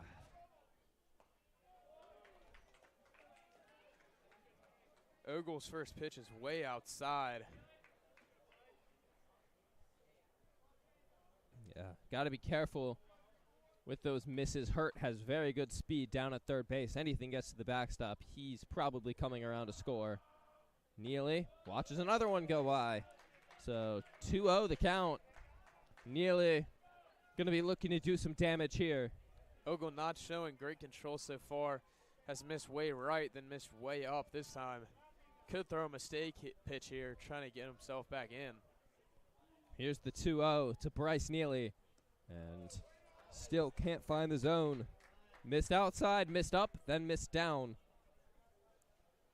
Right after Ogle, he may just go ahead and take the walk instead of throwing a meatball to Neely. Yeah. Predict he will do that here. And the 3-0. Neely watches one, a 4-pitch walk. So Neely does get on base for the first time. He will most certainly be off and running, which should have the Saints put 2 runners in scoring position, 1 out, and Henry Knighton at the plate. Pitcher, number 10. Henry Knighton, number 10. You know, if Henry Knighton wants to stay in this game and have a chance to finish off this masterpiece on the mound, driving some runs in here would definitely help his case.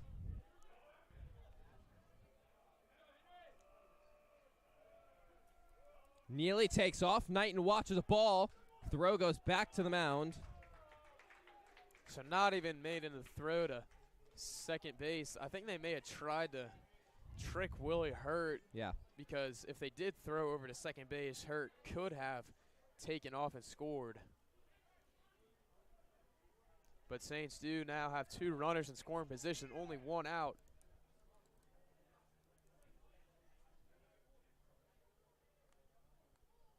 Knighton watches one. Finally a strike from Ogle after his first 5 pitches missed. Ogle's been all over the place, finally reined it in and thrown a strike.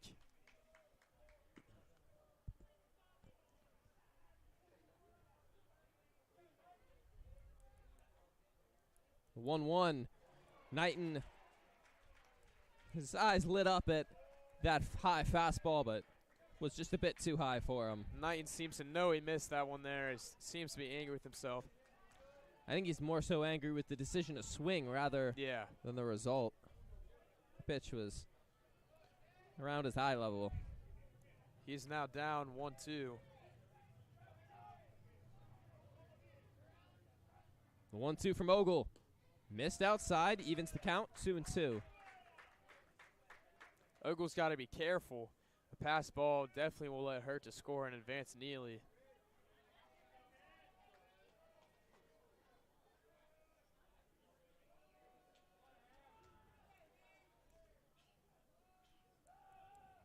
The 2-2. Missed outside. Runs the count full. Cadets do have somebody up in the bullpen, even though it is the top of the 7th with 1 out. It'll be interesting to see how long they keep Ogle on the bump here, as he is not throwing great so far. It seems to be all over the place. So lefty Nate Sanders warming. Big pitch coming. The payoff to Knighton.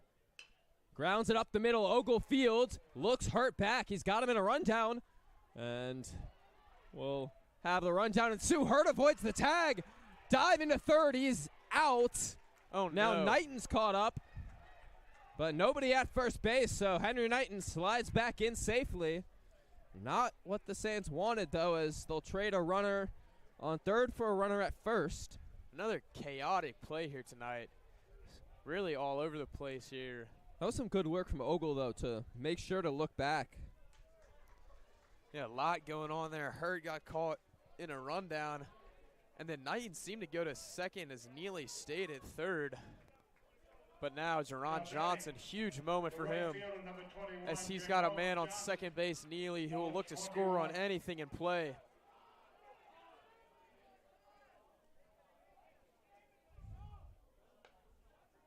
As it'll be number 40, Palmer Berry, coming into pinch run for Knighton. So we'll see whether Knighton comes back out for the 7th. And if his day is over, though, it's been a great one. 6 dominant innings on the mound so far. An RBI in the first. He's been everywhere. Jerron Johnson, who made the electric play in right field, now has a chance to open the lead up even more for St. Chris. And watches a fastball down the heart of the plate. Good pitch to hit there for Johnson, just laid off. Hoping he gets that again. He's probably kicking himself for letting that one go, as that one nowhere close. It's been a long top half of the 7th. Johnson looks to be composed at the plate. Definitely a big moment, but the sophomore staying calm.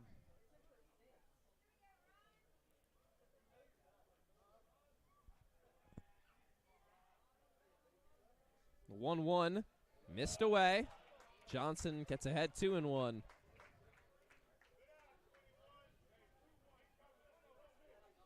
Johnson seems to be waiting for his pitch as he has taken 3 in a row.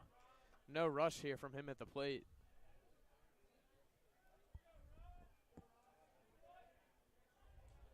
The 2-1. Johnson watches another. Gets ahead 3-1. So in the on-deck circle is Austin Wrinkle, who is 3 for 3 with 3 singles. So definitely don't want to walk Johnson here and load the bases. And Wrinkle has been on fire tonight.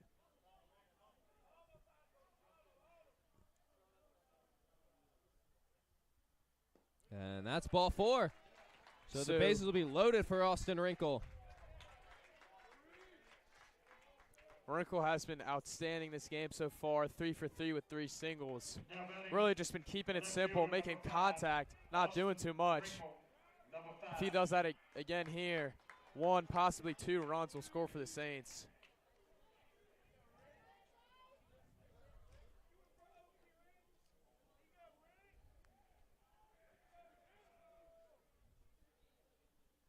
And Wrinkle watches one miss. Ogle can't find the strike zone. If he was given a map right now. Cadets bullpen still is up with that pitcher, but seems to be no sign of him coming in. I think if Ogle loses Wrinkle, especially on a walk, that'll be the end of his day on the mound.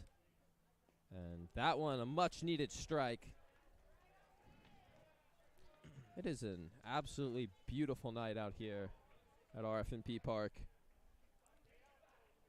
Currently 75 degrees. Just beautiful weather. Slight breeze. 1-1. Wrinkle watches one miss. Gets ahead 2-1. Ogle really needs to start throwing strikes. So Saints have watched, I believe, 7 straight pitches not swinging the bat, just saying throw a strike. And Ogle has not proved to do that so far, as Wrinkle is ahead 2-1. And watches another. That one's in for a strike, though. So Wrinkle will now have to take a swing here or just watch a sure ball. And from what's going on in the dugout, it looks like Wally Jones will be coming in to pitch the 7th. And the 2-2 to Wrinkle here in the dirt. So the runners will get a head start. So Saints 9 pitches now in a row have not swung the bat. Really just testing Ogle here. Will be interesting to see how Wrinkle plays this one here.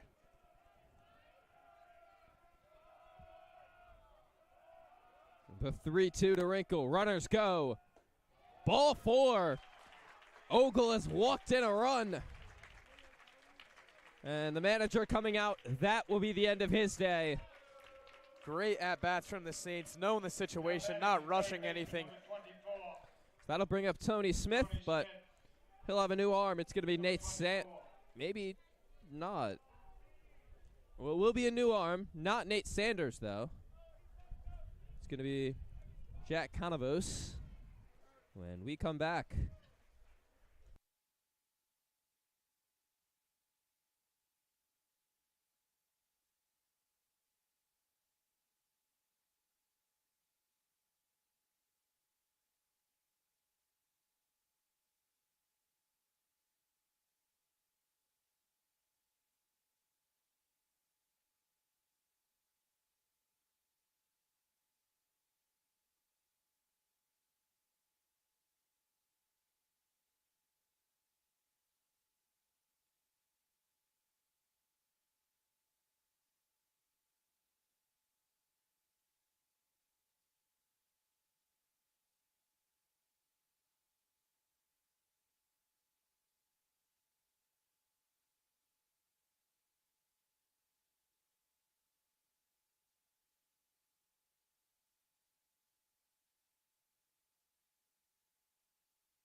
Hello, welcome back. 4-0 St. Chris here, but Tony Smith has a chance to really blow this open. Bases remain loaded after a walk fest led by Easton Ogle. Tony Smith, really big chance for the freshman here. Big game overall. Big shoes for the freshman to fill as he's got bases loaded. Saints looking to add on to the lead.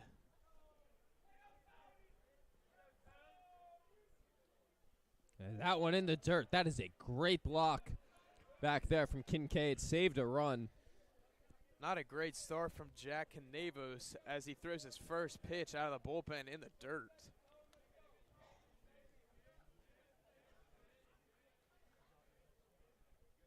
That one in the dirt as well. Very well could have plated 2 runners already with those 2 pitches, but great work once again from Kincaid. Kincaid has made some errors with pop flies, but doing a good job of keeping the ball in front of him here. 2-0. Smith pops it up. That's going to be behind the plate. That did not land too far behind us. Maybe about 15 or so feet. So that was the first time the Saints have swung the bat, and I believe 12 pitches. So yeah, Saints have really been just taking what Cadets have been giving them. And that one missed high again. Benedictine just can't find the zone right now. If I'm Tony Smith here, I'm taking all the way.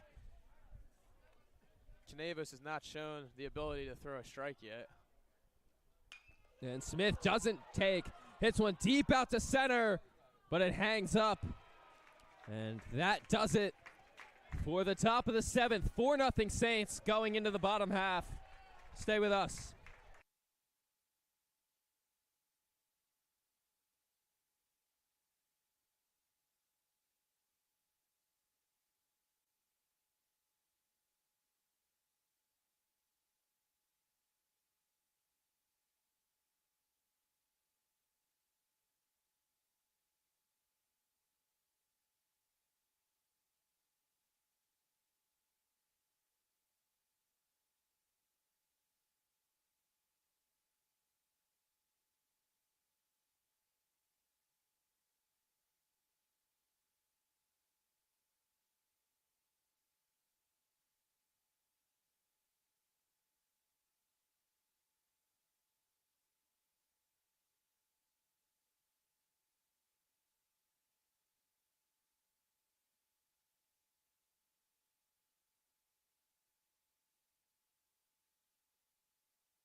strikes in the bottom of the seventh.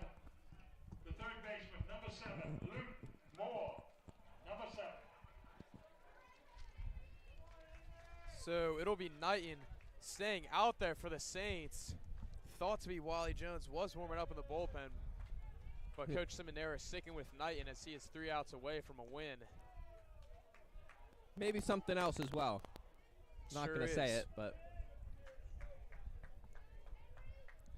Missed with the first pitch. That one over the heart of the plate for a strike.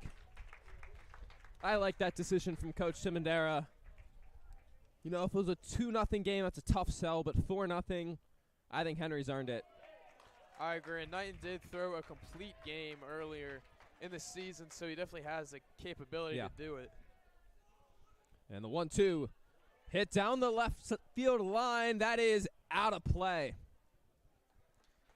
I think that's the best contact the Cadets have made all night, but it was just foul.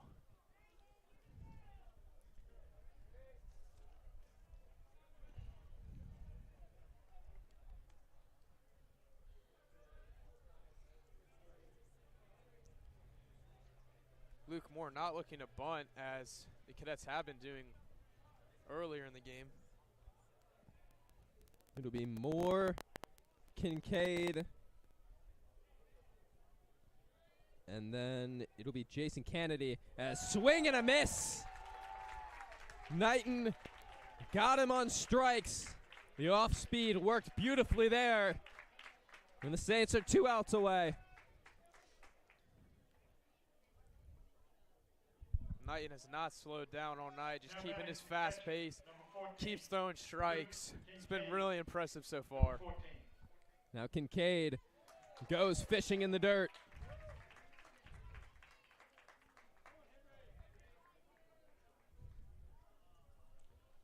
Knighton working quickly once again, missed low. Kincaid has had a great day behind the plate. Saved a lot of runs for the Cadets. As that's a beauty of a pitch there from Knighton. Gets ahead 1-2. Knighton looking to keep pumping strikes in, just leaving no doubt about his pitching performance. The 1-2, swing and a miss. And on the first, 1 out away.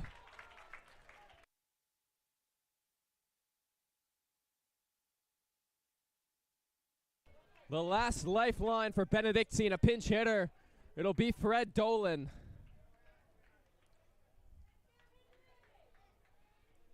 Now batting, the left fielder, number 9, Fred Dolan, number 9. 6 2/3, beautiful innings from Henry Knighton. Dolan, the last one for the Cadets. Knighton throws in a first pitch strike. He's been doing that all night, just been really impressive. The 0-1, swing and a miss. Henry Knighton is 1 strike away. Saints fans getting on their feet. The dugout on their feet. Everybody knows what's at stake here. The 0-2, miss low.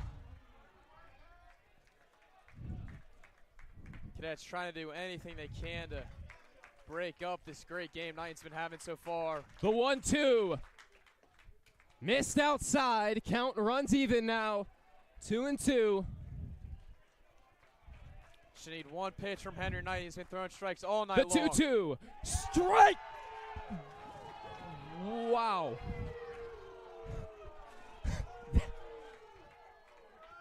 Saints dugout started to run out to congratulate Knighton. I started to say strike 3. My goodness. And here is the payoff from Knighton. Strike 3! A no-hitter for Henry Knighton! Complete game no-hitter from Henry Knighton at this great game versus Benedictine.